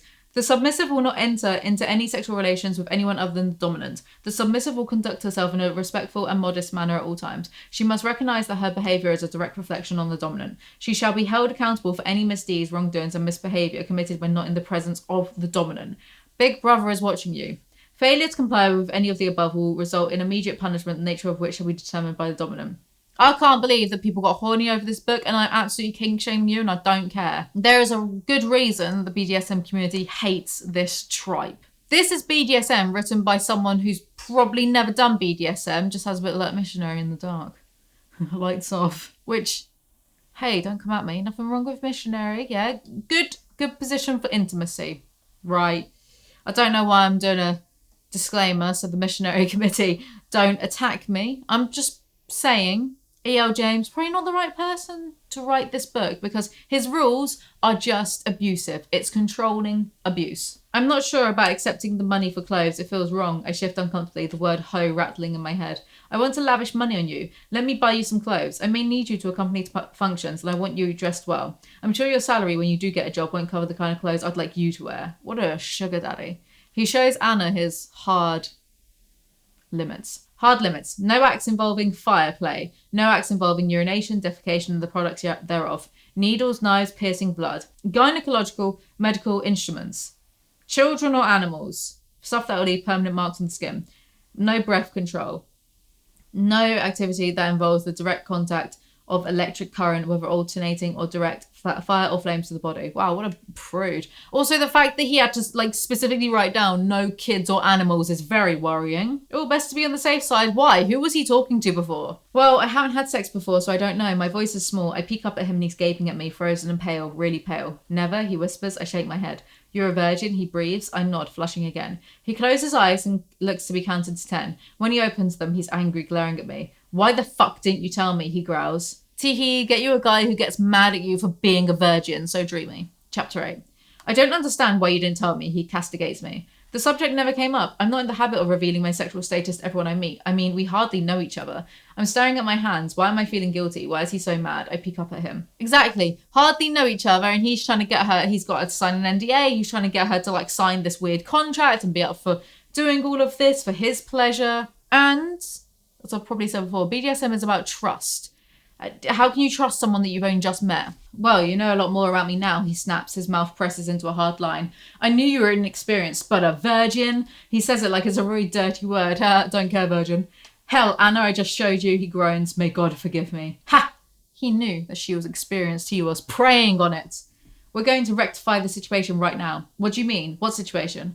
Your situation, Anna. I'm going to make love to you now. Oh, the floor has fallen away. I'm a situation. I'm holding my breath.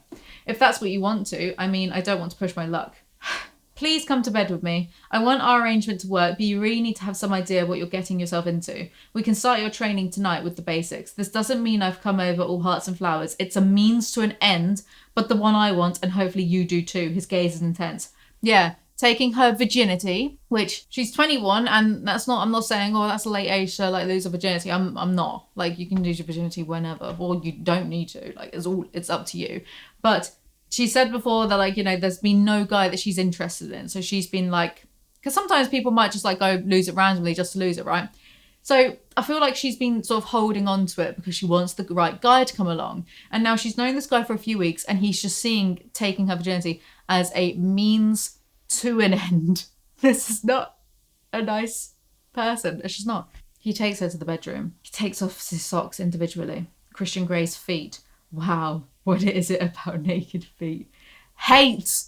They snog for a bit, and now for the X-rated stuff. Show me how you pleasure yourself. What? I frown. Don't be coy, Anna. Show me, he whispers. I shake my head. I don't know what you mean. My voice is hoarse. I hardly recognize it, laced with desire. How do you make yourself come? I want to see. I shake my head. I don't, I mumble. He raises his eyebrows, astonished for a moment, and his eyes darken. Then he shakes his head in disbelief. This is how sexually inexperienced she is. I cannot stress this enough. So she orgasms from him playing with her nipple, and then he finger bangs her. Thank God these videos are sponsored. You really want to do this? He asks softly. Please, I beg. Pull your knees up, he orders softly, and I'm quick to obey. I'm going to fuck you now, Miss Steele, he murmurs as he positions the head of his erection at the entrance of my sex. Hard, he whispers, and slams into me. I just spat on my screen in disgust. Well, sexy note. I cry as I feel a weird pinching sensation deep inside me as he rips through my virginity. So rips through her hymen. He stills, gazing down at me, his eyes bright with ecstatic triumph. Right, she's a virgin who has never even masturbated before, and he just roughly slammed his big dick into her. He, too, is a big dick. Leaning down, he gently presses a kiss against my forehead, then slowly pulls out of me. Ooh, I wince at the unfamiliarity. Did I hurt you? Christian asks. Yeah, no shit. She wants to have sex again, so they do some foreplay. He gets her to taste herself, and then they do it doggy style. I want you sore, baby, he murmurs as he continues his sweet leisurely torment backward, forward. Every time you move around tomorrow, I want you to be reminded that I've been here. Only me. You are mine. You haven't even made an arrangement yet, you control freak. So they both come and fall asleep. Anna wakes up feeling sore and Christian is playing the piano because of course he is. So I've never seen the movie, but I know who plays Christian and Anna. I've seen the actors before. I've seen them do interviews about other films that they've been in, right? And I cannot imagine them in this role. And when I've seen, like, when you type in 50 Shades of Grey into like images and look at the pictures of them, I just, maybe I'd have to watch the movie, but I don't find it believable. Because it's Twilight fan fiction, you can't really imagine that the characters look that much different from Edward and Bella. So I think that movie versions of fan fictions might be a bit doomed in this regard because you I mean, there's no fucking way you'd have got a Robert Pattinson and Kristen Stewart to do this, right? I was just Googling something and I found this quote. Acclaimed novelist Salman Rushdie said, "I've never read anything so badly written that got published. It made Twilight look like War and Peace." Well, good thing I'm in good company with other acclaimed novelists like I say. Yeah, I was in the news once for my Piers Morgan story. Acclaimed novelist, Nobel Peace Prize for Literature winner. There's blood on the bed. They go back to sleep together. Chapter 9. She wakes up and calls Kate, but Kate doesn't answer. Then she puts her headphones on and starts dancing. How quirky and relatable, I suppose. She decides to cook breakfast for her and Christian. He was eating an omelette the other day. Why is omelette spelled like this? Amy Studs is singing in my ear about misfits. The song used to mean so much to me. That's because I'm a misfit. I have never fitted in anywhere, and now I have an indecent proposal to consider from King Misfit himself. Why is he this way? In case you haven't noticed, I'm weird. I'm a weirdo. I don't fit in. I don't want to fit in. Christian is suddenly there and he laughs at her dancing, which, same. And she keeps internally referring him to him as Bluebeard. Bluebeard, was Bluebeard a pirate? I feel like he was. I thought Bluebeard was a pirate. But he's the bloke that killed all of his wives, and his beard was so black it was blue, right? Yeah, she keeps referring to him as Bluebeard, the guy who kept killing his wives. Calm down. They have breakfast and talk about sex. Anna is always inadvertently biting her own lip, which turns Christian on, and I want to bang their heads together. What sort of basic training did you have in mind? I asked, my voice slightly too high, betraying my wish to sound as natural, disinterested, and calm as I can, and my hormones wreaking havoc through my body. Well, as you saw, I thought we could stick to oral skills. This comes across as so businesslike and clinical, which is, we know Anna doesn't want this. We know that she wants, the hearts, the flowers, the relationship. She doesn't want this. Anna chokes on her orange juice and then needs to recover her equilibrium. And this phrase has been said numerous times throughout this book. Find some new terms, find some new words. In fact, type equilibrium and synonyms into Google. I mean, if you have Word, you can double click and equilibrium synonyms right there on the side. You can just do that. Kate rings Anna. They speak for about 2 seconds and then that's it. The NDA, does it cover everything? I asked tentatively. Why? He turns and gazes at me while I'm putting the twinings away. I flush. Well, I have a few questions, about sex. I stare down at my fingers. I'd like to ask Kate. You can ask me. Christian, with all due respect, my voice fades. I can't ask you.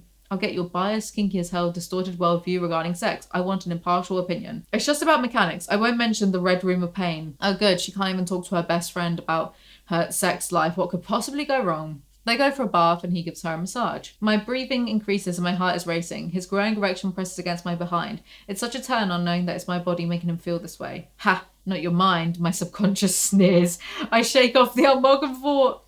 Her subconscious only ever pops up to say negative thoughts, so it's weird. It's a bit jarring. He washes her bits. Why did I write it like that? He washes her bits, then wants her to wash his pee-pee. What?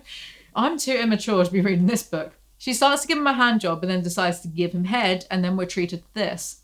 I pull him deeper in my mouth so I can feel him at the back of my throat and then to the front again. My tongue swirls around the end. He's my very own Christian Grey flavoured popsicle. Shame on any of you yummy mummies if you got off to Christian Grey flavoured popsicle.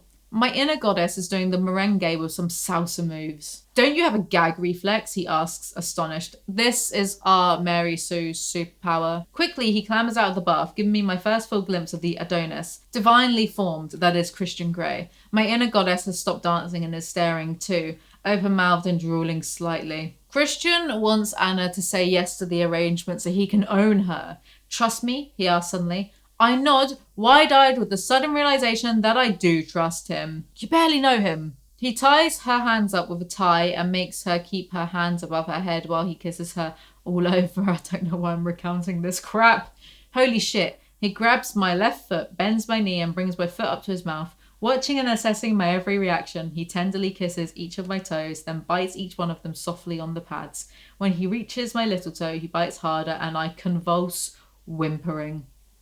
If I had to read that, then so do you. He sniffs her bits because it's sensual. And then he goes down at her and then blah, blah, blah. They end up having sex. I said here, from now on, if there's a sex scene, I'm going to just basically skip through it because they're boring, which I'm sure is meant to be the opposite of the point. I'm sure the point of this book is like to find the sex scenes stimulating. They're not. They're ironically dry. Shut up, please. They hear voices. So am I at this point. Christian's mother is down the hall. Awkward. Cliffhanger. Chapter 10. Anna angsts about meeting Christian's mum when she has no clean clothes. I quickly tie my hair back up while I despair at my clothes. Maybe I should take Christian up on his offer of clothes. My subconscious purses her lips and mouths the word ho. I ignore her. What is with this self-hatred? She goes out to meet the mother. Mother, this is Anastasia Steele. Anastasia, this is Grace Trevelyan Gray. Dr. Trevelyan Gray holds her hand out to me. T. T for Trevelyan, his initial. What a pleasure to meet you, she murmurs. If I'm not mistaken, there is wonder and maybe stunned relief in her voice and a warm glow in her hazel eyes. I grasp her hand. I can't help but smile, returning her warmth. Relief! Let me guess. She was worried that Christian was gay or something. Spoiler alert, I was right. Dr. Trevelyan, I murmur. Why is everyone always mumbling? How do they hear one another? Anna's phone goes off and she answers, thinking it's Kate, but it's Jose instead, ringing to apologise. Where are you? Kate is being so evasive, he whines. I'm in Seattle. What are you doing in Seattle? Are you with him? Jose, I'll call you later. I can't talk to you now. I hang up. Annoying. Super annoying. Why does she even want to be friends with this loser? There's 2 more mentions of murmuring. This is an epidemic. Christian's mum leaves and then Christian gets arsey. Christian glares at me. So the photographer called? Crap. Yes. What did he want? Yeah, oh my god, she dared to talk to someone with a penis. Oh no. This is big red flag behaviour and they are still not in a relationship or even some sort of agreement yet, and Christian continues to be moody. Does he live here, Taylor? Yes, his tone is clipped. What's his problem? Christian heads over to the kitchen and picks up his BlackBerry, scrolling through some emails, I assume. His mouth presses in a hard line and he makes a call. He grabs the contract for her to read and tells her to research things on the internet. She says she doesn't have a laptop, so he'll lend her one. I'll just make a call, I murmur. I just want to hear Kate's voice. He frowns. The photographer? His jaw clenches and his eyes burn. Get a fucking life. I blink at him. I don't like to share, Miss Steele, remember that. His quiet, chilling tone is a warning. With one long, cold look at me, he heads back into the bedroom. Holy crap, I just wanted to call Kate. I want to call after him, but his sudden aloofness has left me paralysed. What happened to the generous, relaxed, smiling man who was making love to me not half an hour ago? Well, that's exactly it. He was being nice to you to get what he wanted. He got what he wanted, and now he's being moody and arsey. Like, he banged you. That's what he wanted. And later in the day, he's nice to her again, if I recall correctly. It's just because he's horny again. He's not a good person. Also, it would be one thing if he was moody because Jose is a complete creep. So he's getting moody because it's like he's concerned for Anna's well-being. But even then, no. I disagree with myself. You wouldn't be moody. You'd just be like, oh, are you sure after what he tried to do to you? Like, are you okay? Like you'd talk to someone, you wouldn't get moody with them. His moodiness isn't concerned that Jose is a creep who's going to try to take advantage of Anna the next time he's drunk. He's moody because Jose is a bloke. Somehow that's a threat to Christian, even though Anna has, never dated anyone. Only ever been kissed once or so, has never shown any interest in another man. But because it's just another bloke and Christian is a bloke, Christian doesn't want to share Anna. Christian is just being a twat. Plus Anna's clearly into him because she's willing to give some of this a try. He should feel more secure in that. It's like they don't trust each other. They don't know each other. It directly contradicts what was just said a few pages ago. I'm annoyed. It's so bad writing. It's just not good storytelling. Anna's clearly not going to just jump on any dick just because she can. She likes him. For some reason. Christian is a freak and an awful person. No doubt he thinks I've succumbed to Mr. Gray's dubious sexual habits. Not yet, just his exceptional sexual habits, or perhaps sex is like that for everyone. I frown at the thought. I have no comparison and I can't ask Kate. That's something I'm going to have to address with Christian. It's perfectly natural that I should talk to someone, and I can't talk to him if he's open one minute and standoffish the next. So Anna not being able to talk to anyone about her new sex life is a situation that could easily be abused by Gray because, as Anna's noted, she has nothing to compare him to. So if he started doing shady shit, she would just be very naive to that. It's not a healthy dynamic, but fortunately it's solved a bit later on because she does sort of demand that she be able to talk to Kate. But it took her demanding it because he wasn't keen on the idea to begin with. And then he's like, oh, fine then. Christian wants to fuck Anna again because he has big baby mood swings. He's very annoying. Anna asks Christian if she can talk to Kate about sex. See, it was just there. And he's like, oh, fine, but make sure she doesn't tell my brother. Because, like, the brother, whatever. They drive his car, which is an R8. I'm told this several times and I still don't give a shit. Anna doesn't eat properly. She's never hungry. She's only ever hungry for dick now. And Christian chides her constantly over this because he hates food waste. So it's a bit dysfunctional. Also, I don't know if I said this already, but she never eats properly, right? And it's noted by most of the characters. She doesn't really eat. And her name is Anna, A-N-A. And Christian has a sister who's called Mia, M-I-A. These are slang terms for eating disorders online. Do you reckon E.L. James was aware of that? Because it seems a bit coincidental, doesn't it? Also, we're currently 151 pages in and nothing's really happened. I don't know why this is taking so long. They go to a restaurant in the middle of a forest. The waitress fancies Edward. Wait, no, wrong book. 2 glasses of Pinot Grigio, Christian says with a voice of authority. I purse my lips, exasperated. What? He snaps. I wanted a Coke, I whisper. That's some mood swing you've got there, Mr. Grey. Anyway, he smiles, so she just gets over it.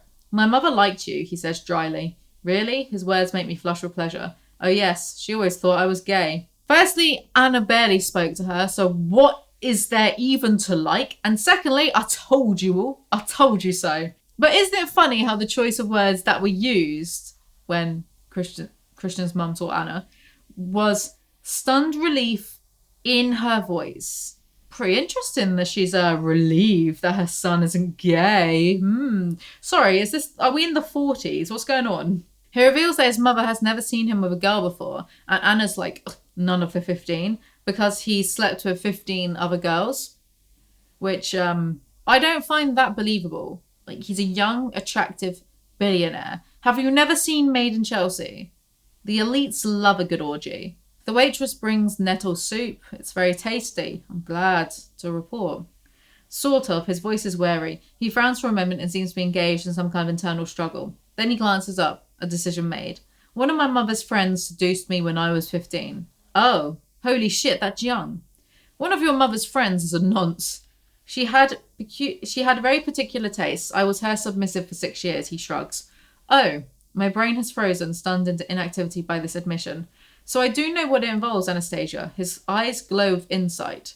I stare at him, unable to articulate anything. Even my subconscious is silent. Yeah, as your subconscious should be anyway. The nonce and Christian are still good friends. I stare at him. This man, sexually abused as an adolescent, his tone is so threatening. At least Anna recognises it is abuse for a grown adult to shag a 15-year-old. It's not a kink. Is this what our relationship will be like? I whisper, you ordering me around. I can't quite bring myself to look at him. Yes, he murmurs. I see. And what's more, you'll want me to, he adds, his voice low. I sincerely doubt that. I slice another piece of venison, holding it against my mouth. See, and this is the thing. She clearly doesn't want to be in a sub-dom BDSM relationship, but she's trying to force herself to, because she knows it's the only way that she can be with Christian in any sort of capacity. So she's forcing herself to do something she clearly doesn't want to do to appease him. Christian is monogamous in all of his relationships. I'd give anything to know what you're thinking right at this moment, he murmurs. I blush further. He smiles a wicked smile at me. I can guess, he teases softly. I'm glad you can't read my mind. Right, because this was a genuine fanfic where Christian was originally still a vampire, I'm pretty sure, I like to imagine bits like this were just accidentally left in. Christian drops Anna home and she is bereft to be away from him until Wednesday. She and Kate have a chat about sex and Kate's first time was horrid. Yeah, it took almost a year for me to have my first orgasm through penetrative sex, and here you are, first time. I nod shyly. My inner goddess sits in the lotus position looking serene, except for the sly, self-congratulatory smile on her face. About 75% of women don't orgasm through penetration alone, so don't anyone who reads this bit feel bad or feel weird. Also, her inner goddess sounds whack. Self-congratulatory smile on her face. Why? You didn't fucking do anything. It was your body that did it, not you. Which sounds oxymoronic, but it's true. They prattle on about getting internships and then Jose rings. Can I see you? I'm sorry about Friday night. I was drunk and you, well, Anna, please forgive me. Of course I forgive you, Jose. Just don't do it again. You know I don't feel like that about you. He sighs heavily, sadly. I know, Anna. I just thought that if I kissed you, it might change how you feel. Right, he wasn't just kissing her, he was holding her in a grip tight enough that Christian had to come and forcibly remove him off of her. It doesn't sound like someone just trying to give someone a kiss, you know? So you're with him now? His tone is full of disdain. Jose, I'm not with anybody. But you spent the night with him. That's none of your business. Is it the money? Jose, how dare you, I shout, staggered by his audacity. What a pathetic little fish. Maybe we can have a coffee or something tomorrow. I'll call you. I am conciliatory. He is my friend and I'm very fond of him, but right now I don't need this. Cut him off. Why are you fond of him? He sounds fucking annoying. Kate and Anna drink wine and eat lasagna. I eat my first unhurried, no nagging, peaceful meal in this time. What is it about him and food? He's a possessive weirdo who wants to control every single aspect of your life. Sure, not liking food waste is one thing. I understand it, but you can't force people to eat if they don't want to. Also, is it just me? Or has a lot of alcohol been consumed in the last 48 hours, especially by someone who had never drunk alcohol before a few days ago? Is this just how normal people live? They can just drink every day and it's not a problem. I'm very confused. He's such a complicated person, and now I have an insight as to why. A young man deprived of his adolescence, sexually abused by some evil Mrs. Robinson figure. No wonder he's old before his time. My heart fills with sadness at the thought of what he must have been through. I'm too naive to know exactly what, but the research should shed some light. But do I really want to know? Do I want to explore this world I know nothing about? It's such a big step. Yes, Christian engages in this admittedly warped from this fiction version of BDSM because he is just a broken soul. That's why he likes it. It's because he was abused. So it's like a cycle of abuse. That's the only reason people would be into BDSM, because they are just broken and messed up individuals. Like, way to insult the one community that you'd surely be trying to appease. Like, you would have wanted the BDSM community to buy your books. And they did, and they hated it, like a lot of them. So, like, why are you insulting them all by insinuating that they're all just broken for enjoying a little bit of spanking every now and then? Do I want to say goodbye to that? No, screams my subconscious. My inner goddess nods in silent zen-like agreement with her. Oh God, not both of them at the same time. Christian has given Anna a manila envelope of the contract he wants her to sign, and she opens it. Chapter 11. Subject to the proviso and to clauses 2-5 above, the submissive is to serve and obey the dominant in all things, subject to the agreed terms, limitations and safety procedures set out in this contract or agreed additionally under clause 3 above. She shall without query or hesitation offer the dominant such pleasure as he may require, and she shall accept without query or hesitation his training, guidance and discipline in whatever form it may take. At this point I did say safe words are still a thing, E.L. James, but safe words are mentioned in this contract. Like, finally, there was never any mention of it before. You'd think, like, you'd say that to someone. Oh, so we'd do this stuff, but if you weren't enjoying it, you can say a safe word. Because, like, until now, it just kind of sounded like, no, you have to do this. And if you don't, then I'll just punish you. Well, sometimes people aren't in the mood for sex, Jesus Christ. The dominant reserves the right to dismiss the submissive from his service at any time and for any reason. The submissive may request her release at any time. Such request to be granted at the discretion of the dominant, subject only to the submissive's rights under clauses 2-5 and 8 above. So he can dump her whenever he wants, but she will have to request to leave him, which he could refuse or deny. Abuse. The dominant accepts the submissive as his to own, control, dominate and discipline during the term. The dominant may use the submissive's body at any time during the allotted times or any agreed additional times in any manner he deems fit, sexually or otherwise. Christian wants a doll that he can just fuck. Like, that has zero autonomy.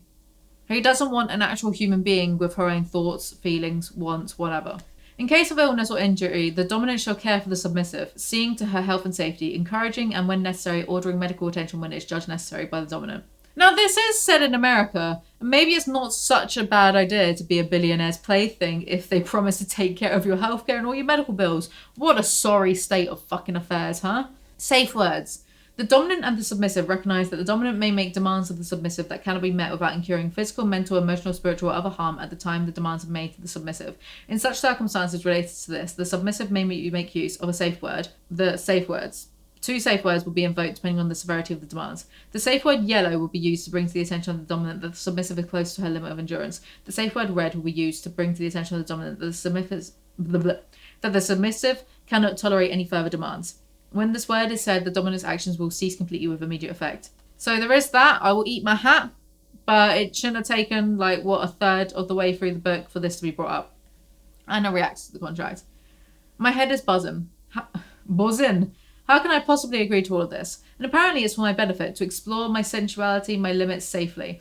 Oh please, I scoff angrily. Serve and obey in all things. All things. I shake my head in disbelief. Actually, don't the marriage vows use those words? Obey? This froze me. Do couples still say that? Only 3 months. Is that why there have been so many? He doesn't keep them for long? Or have they had enough after 3 months? Every weekend? That's too much. I'll never get to see Kate or whatever friends I may make at my new job, provided I get one. Perhaps I should have 1 weekend a month to myself. Perhaps when I have my period. That sounds practical. He's my master. I'm to be dealt with as he pleases. Holy shit. These are not the thoughts of someone who actually wants to do BDSM in the first place. She's not excited. She's got lots of problems with it.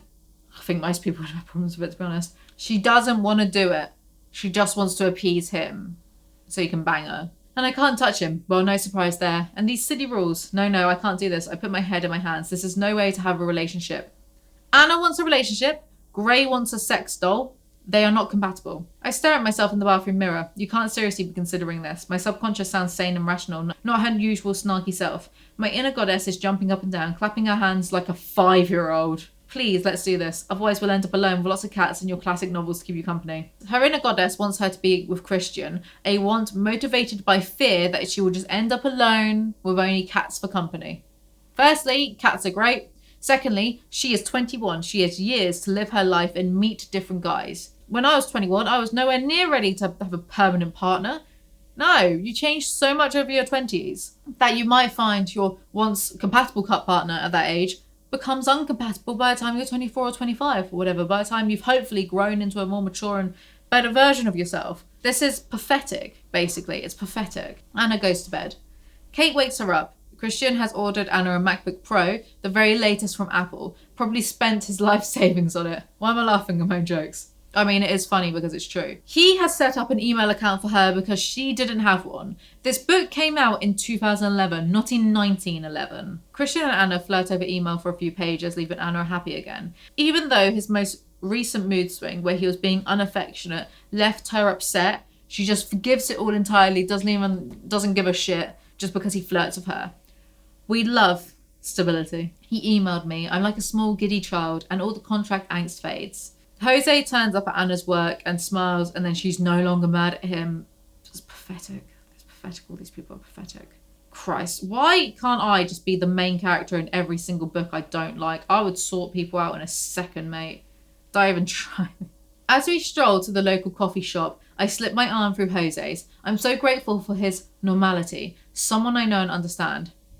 Forgive me for intruding, but I don't believe that this is the best way to act around someone who is in love with you. Cut him off. Christian and Anna flirt more over email and I hate it. She basically creams herself over him sending her a wink face. Thank God this wasn't set in 2021. She won't be able to handle the aubergine emoji. Chapter 12. Anna goes for a run to clear her mind. I'm plagued by one question. Why is he like this? Is it because he was seduced at such a young age? I just don't know. He's still such a mystery. She decides that she will tell him what's okay and what isn't and heads back to the apartment to email him. She emails "It was nice knowing you" as a joke and waits for his reply, but he just turns up to her apartment like a freak show. I felt that your email warranted a reply in person, he explains dryly. He ties her to the bed, gets a drink, spits wine into her mouth. I'm not even joking. It's like Tana Mojo's Instagram stories. They play with ice, he slaps her ass, and then they do it doggy and she has like 1 billion orgasms. Boring! After they finish, he says, only certain things are funny, Anastasia. I thought you were saying no discussion at all. His voice drops. This makes him such a fucking douchebag. He thought her joke was serious, meaning instead of replying to the email like a normal person, he showed up unannounced to her apartment to fuck her, to convince her otherwise, i.e. sexual coercion. This is just creepy.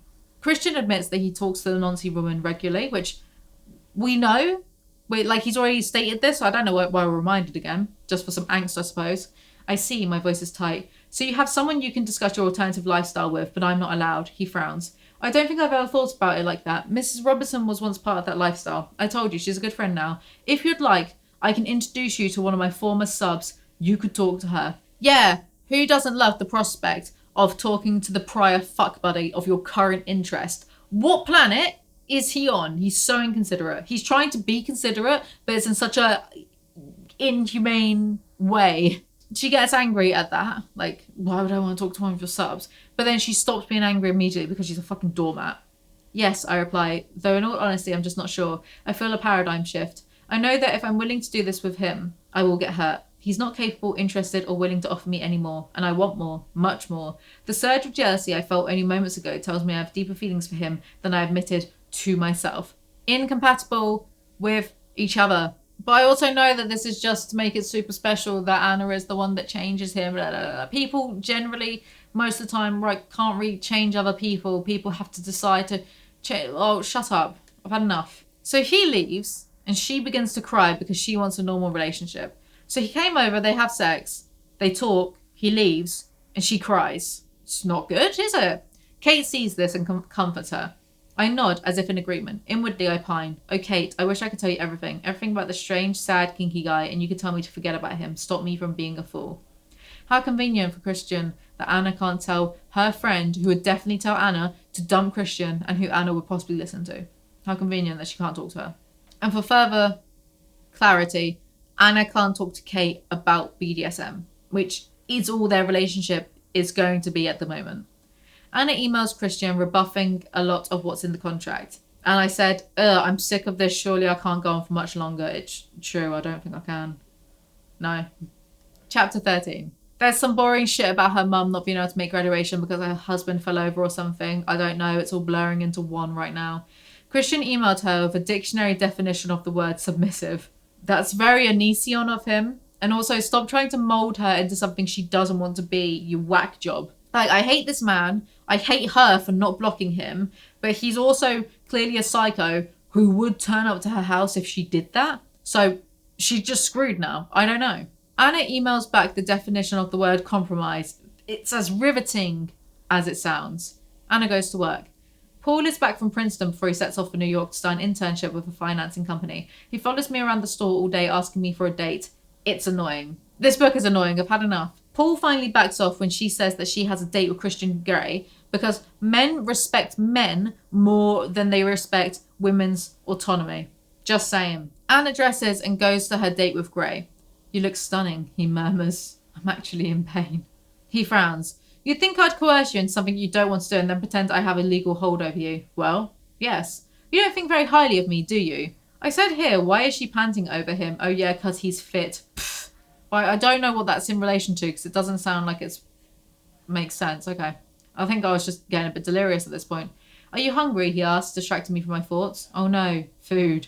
No. Have you eaten today? I stare at him. Honesty.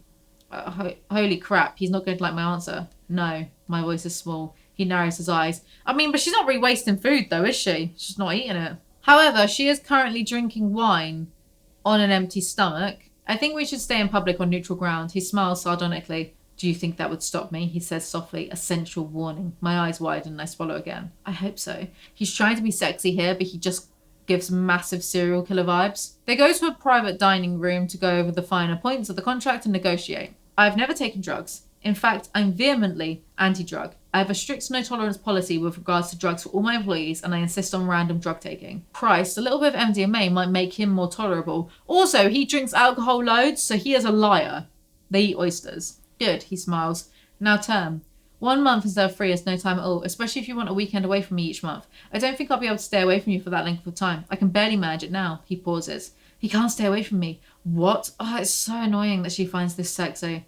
How about 1 day over 1 weekend per month you get to yourself, but I get a midweek night that week? Something about that was really annoying to me, and I can't really put my finger on why. Like, he just can't. I think the fact that he can't go 1 weekend, so it's like, well, 1 day over 1 weekend, but then I get to make that day up. Like, chill the fuck out. Christian backs down on the food clause of the contract. No, I don't want you touching yourself either. What? Ah yes, the no masturbation clause. Out of curiosity, why? Because I want all of your pleasure. His voice is husky but determined. You've not eaten very much. I've had enough. 3 oysters, 4 bites of cod, 1 asparagus stalk, no potatoes, no nuts, no olives, and you've not eaten all day. You said I could trust you. Is she okay? So at this point, I was Googling 50 Shades of Grey and eating disorders, just for fun. I discovered that E.L. James rewrote 50 Shades... I don't know if I mentioned this earlier in the video. It's been several days. But this is the point where I discovered that E.L. James rewrote 50 Shades of Grey from Christian's perspective because everything she does is a carbon copy of Stephanie Meyer. And apparently in this perspective, when Christian's meets her, he's just immediately objectifying her, immediately sexualizing her, immediately thinking of like, oh, I'd bend her over this desk, and just like, you know, being a bit like, oh, calm the fuck down, mate. And thinks of her as, you know, quite like innocent and pure, like these types of words. I don't know if Virginia was used, probably is. I've not read it. I don't think I'll be able to deal with reading it. If you were my sub, you wouldn't have to think about this. It would be easy. His voice is soft, seductive. All those decisions, all the wearing thought process was behind them. Is this the right thing to do? Should this happen here? Can it happen now? You wouldn't have to worry about any of that detail. That's what I'd do as your dom. And right now, I know you want me, Anastasia. My frown deepens. How can he tell? Because you're a loser. It's obvious. I can tell because, holy shit, he's answering my unspoken question. Is he psychic as well? Your body gives you away. You're pressing your thighs together. You're flushed and your breathing has changed. Okay, this is too much. How do you know about my thighs? My voice is low, disbelieving. They're under the table, for heaven's sakes. I felt the tablecloth move, and it's a calculated guess based on years of experience. I'm right, aren't I? I genuinely hate him. He's so cringe. I felt the tablecloth move. This would make more sense if he was a vampire and he had, like, you know, super sensory powers. But he's just a bloke. So now he's like doing a little kind of like Sherlock Holmes. Oh, the cut on your finger indicates that blah, blah, blah. And then your mobile phone. You know that like scene that Sherlock Holmes, like, it sounds like that. I hate him. Anna decides it's time to go because she needs to consider things. I don't want you to go. Please, I have to. Why? Because you've given me so much to consider and I need some distance. I can make you stay, he threatens. He kisses her. Anytime he's not getting his way with her, he tries to coerce her by using sex. He weaponizes sex because he knows that like she just can't get enough of him. And it, I don't want to say gives her brain fog, but it does confuse her. So she's more easily malleable to his wants. He tries to fuck her into submission at any given opportunity. She rejects his advances and goes to her car.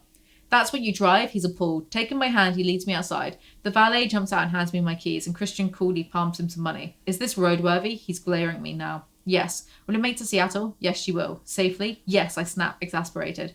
Okay, she's old, but she's mine, and she's roadworthy. My stepdad bought it for me. Oh, Anastasia, I think we can do better than this. Yay, get you a man that patronizes you and infantilizes you at any given opportunity. Also, what is sentimental value? We can just get you a new thing. Somebody doesn't like food waste. He's certainly being like wasteful here. She drives home crying and overwhelmed. Kate once said to her, you never cry. It was a few chapters ago. But she's been crying so much since she met Gray, and considering it's been less than a few weeks, I'm going to have to call this a big red flag too. When she gets home, she sees that she has an email from Christian because he does not respect her wishes to have some breathing room to consider what she's going to do about the contract and the BDSM. And she wanted space, so he fucking emails her like 20 minutes later. He was probably about to walk out to his car, he was probably sending her an email on his phone. You know what I mean? His email is applying more pressure on her to say yes to his contract, and she cries over it because she feels like a commodity to him instead of an actual human being. Which again is a red flag, run away. As I lie staring into the darkness, I think of all the times he warned me to stay away. Anastasia, you should steer clear of me. I'm not the man for you. I don't do the girlfriend thing. I'm not a hearts and flowers kind of guy. I don't make love. This is all I know. And as I weep into my pillow silently, it's the last idea I cling to. This is all I know too. Perhaps together we can chart a new course. Yes, perhaps if I put up with his behaviour that I don't agree with for long enough, then he will change. Chapter 14. She has a wet dream about her and Christian and a riding crops, and now she's confused. She talks to Kate, blah, blah. Last night I found it hard to sleep. My head was buzzing with various options. I'm so confused. Christian's idea of a relationship is more like a job offer. It has set hours, a job description, and a rather harsh grievance procedure. It's not how I envisaged my first romance, but of course Christian doesn't do romance. If I tell him I want more, he may say no, and I could jeopardise what he has offered. And this is what concerns me most because I don't want to lose him. But I'm not sure I have the stomach to be his submissive. Deep down, it's the canes and whips that put me off. I'm a physical coward and I will go a long way to avoid pain. I think of my dream. Is that what it will be like? My inner goddess jumps up and down with cheerleading pom-pom shouting yes at me. Incompatible. Ray, her father, arrives for graduation. All she can think about is seeing Christian. It's very boring. Christian is on the stage and some girls near her talk about him. Must be Christian Grey. Is he single? I bristle. I don't think so, I murmur. Oh, both girls look at me in surprise. I think he's gay, I mutter. What a shame, one of the girls groans. Secondly, murmur was actually, this use of murmur was fine because she's like muttering to the girls because they've got to be quiet. That's fine. Christian locks eyes with Anna and smiles slightly, so she gets horny. Then he looks away, and then she whines that he won't look at her again. And oh my god, maybe he changed his mind. Oh my god, I've blown it. Oh my god, shut up. Kate is the valedictorian, and she does a speech. And I actually know what that is because I watched Gilmore Girls, purely because of that. Her theme is, what next after college? Oh, what next indeed. Christian is watching Kate, his eyebrows raised, and in surprise, I think. Yes, it could have been Kate who went to interview him, and it could have been Kate who he was now making indecent proposals to. Beautiful Kate and beautiful Christian together. Work on your self-esteem. He clearly likes you because you're innocent, inexperienced, virginal, whatever. Christian does a speech about the environmental science department wanting to eradicate poverty because he grew up in poverty before he was adopted, and Kate works out that this is why he's controlling over food waste, but it's still not okay to be controlling over how like someone else eats. Anna collects her degree and Christian is like, why are you ignoring my emails? But chill the fuck out, mate. She's been preparing for her graduation day. It's been about 12 hours or so since they had the dinner last night, of which she went home, cried for a while, fell asleep, woke up. God, where would she have had the time to reply to your fucking email? And she wanted breathing room. I hate you. There's another speech, and then after, Christian gets Kate to get Anna so he can talk to her for a few minutes. Thank you, he says, and before she can reply, he takes my elbow and steers me into what looks like a men's locker room. He checks to see if it's empty, and then he locks the door. Holy shit, what does he have in mind? I blink up at him as he turns on me. Why haven't you emailed me or texted me back? He glares. I'm nonplussed. She's not been on her computer yet, you insecure man, baby. Anastasia, I don't want to go there at the moment. He closes. Also, it's not like someone sends you a simple text being like, how are you? This is a big thing that she has to consider. Not just, oh, what do you want from the shops? And then you don't answer your phone in time because it's not that important. That's a big thing for her to commit to. And he's just not, he's again bamboozling her so he can get his own way, so he can get what he wants from her. He closes his eyes looking pained. I've been worried about you. Worried why? Because you went home in that death trap you call a car. What? It's not a death trap. It's fine. Jose regularly services it for me. Jose, the photographer. Christian's eyes narrow, his face frosting. Oh crap. Get a fucking grip. He then pressures her.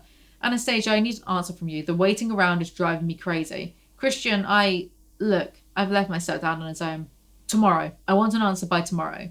They had dinner the previous night and now he is pressuring her to give an answer as soon as possible for something that I've just said would be a massive deal for her. He is the worst.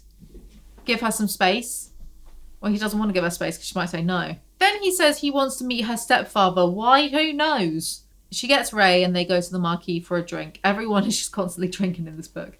You look kind of dorky. My subconscious is at her snarky best. So are you going to introduce Ray to the man you're fucking? She is glaring at me over her wing-shaped spectacles. He'd be so proud. God, I hate her sometimes. Is her subconscious just the voice of Zoe Redbird? Kate's brother Ethan is there. He's attractive too. Thanks for telling me. Ethan has his arm on Anna when Christian shows up, so he's probably going to shit himself over that one later. Hello, Ray. Kate kisses Ray on both cheeks, making him blush. Have you met Anna's boyfriend, Christian Grey? Holy shit, Kate, fuck. All the blood drains to my face. What a bad friend. 2 murmurs within 5 sentences on the next page. Had enough. Ray and Christian talk about fishing and Anna goes to find Kate. Kate, how could you out me to Ray? I hiss at the first opportunity we won't be overheard. Because I knew you never would. I want to help with Christian's commitment issues. She smiles sweetly at me. That's not for you to decide. Also, who are you? Lily Aldrin? Ray goes off to the bathroom. So you've charmed my father as well. As well? Christian's eyes burn. He raises a questioning eyebrow. I flush. He lifts his hand and traces my cheek with his fingers. I wish I knew what you're thinking, Anastasia, he whispers darkly, cupping my chin and raising my head so that we gaze intently into each other's eyes. Then just ask her. Saying, I wish I knew your thoughts, repeatedly, isn't as effective as the context of Twilight. Edward could hear everyone else's thoughts but Bella, thus it was normal for him to be like, oh, I just want to know what you're thinking because I'm not used to this. It goes against like almost 100 years of my life. If Twilight does something better than you know you're fucked up. But I want more, I whisper. More? More? Boy? He looks down at me puzzled, his eyes darkening. I nod and swallow. Now he knows. More, he says again softly. Testing the word, a small, simple word, but so full of promise. His thumb traces my lower lips. You want hearts and flowers. I nod again. He blinks down at me, and I watch his internal struggle play out in his eyes. Anastasia, his voice is soft. It's not something I know. And she doesn't know BDSM, and yet she's the one who's expected to make this massive leap into the deep end. He can't be bothered to just get her some flowers and chocolates once in a while. He's a billionaire with an assistant. He could just get them to go to the shops and do. It's not fucking difficult. Why is she the one that has to compromise everything to appease him? Fuck off. Anna agrees to be a sub because she's hopeless at this point. She's a lost cause. Okay, I blink up at Ray, trying to find my equilibrium. What have you done? My subconscious screams at me. My inner goddess is doing backflips in a routine worthy of a Russian Olympic gymnast. Ray invites Christian to dinner. Thank you, Mr. Steele, but I have plans. It's been great to meet you, sir. Likewise, Ray responds. Look after my baby girl. Oh, I fully intend to. They shake hands. I feel sick. Ray has no idea how Christian intends to look after me. Christian takes my hand and brings it to his lips and kisses my knuckles. She agrees to this, but she feels sick, shocked, repulsed by what she has done. Why is she the one that has to compromise everything? I hate this book. What a fucking awful thing to tell women. Sorry. I'm not sorry, actually. Screw you. Shut up. Has E.L. James written anything more? How can I ban someone from writing? This is her bibliography. 50 Shades of Grey, 50 Shades Darker, 50 Shades Freed. Grey, 50 Shades of Grey as told by Christian. Darker, 50 Shades Darker as told by Christian. The Mister, whatever that is. Freed, 50 Shades Freed as told by Christian. It's coming down to, well, no, quite yet. The Mister. So she's written like one other book that isn't about them. How do I ban someone? Ray approves of Christian because of course he fucking does. Anna goes home and checks her phone and laptop. She has 3 missed calls from Christian, 2 texts and emails from him. She says they can talk tonight and he says he will come over as he doesn't like the idea of her driving her car because he is a control freak. That's the end of this story because I couldn't take it anymore. I just couldn't. I will only do the next one if this video does well. Maybe that might disappoint some of you, but I can't risk my brain cells, my grey matter. 50 shades of grey matter that I lost reading this drivel. So that's all for that video. If you enjoyed it, remember to like, comment, subscribe. Remember to check out my podcast channel. Very important that you do that. Thank you so much for watching. Thank you Extra for sponsoring today's video, and I'll see you guys next time. Bye.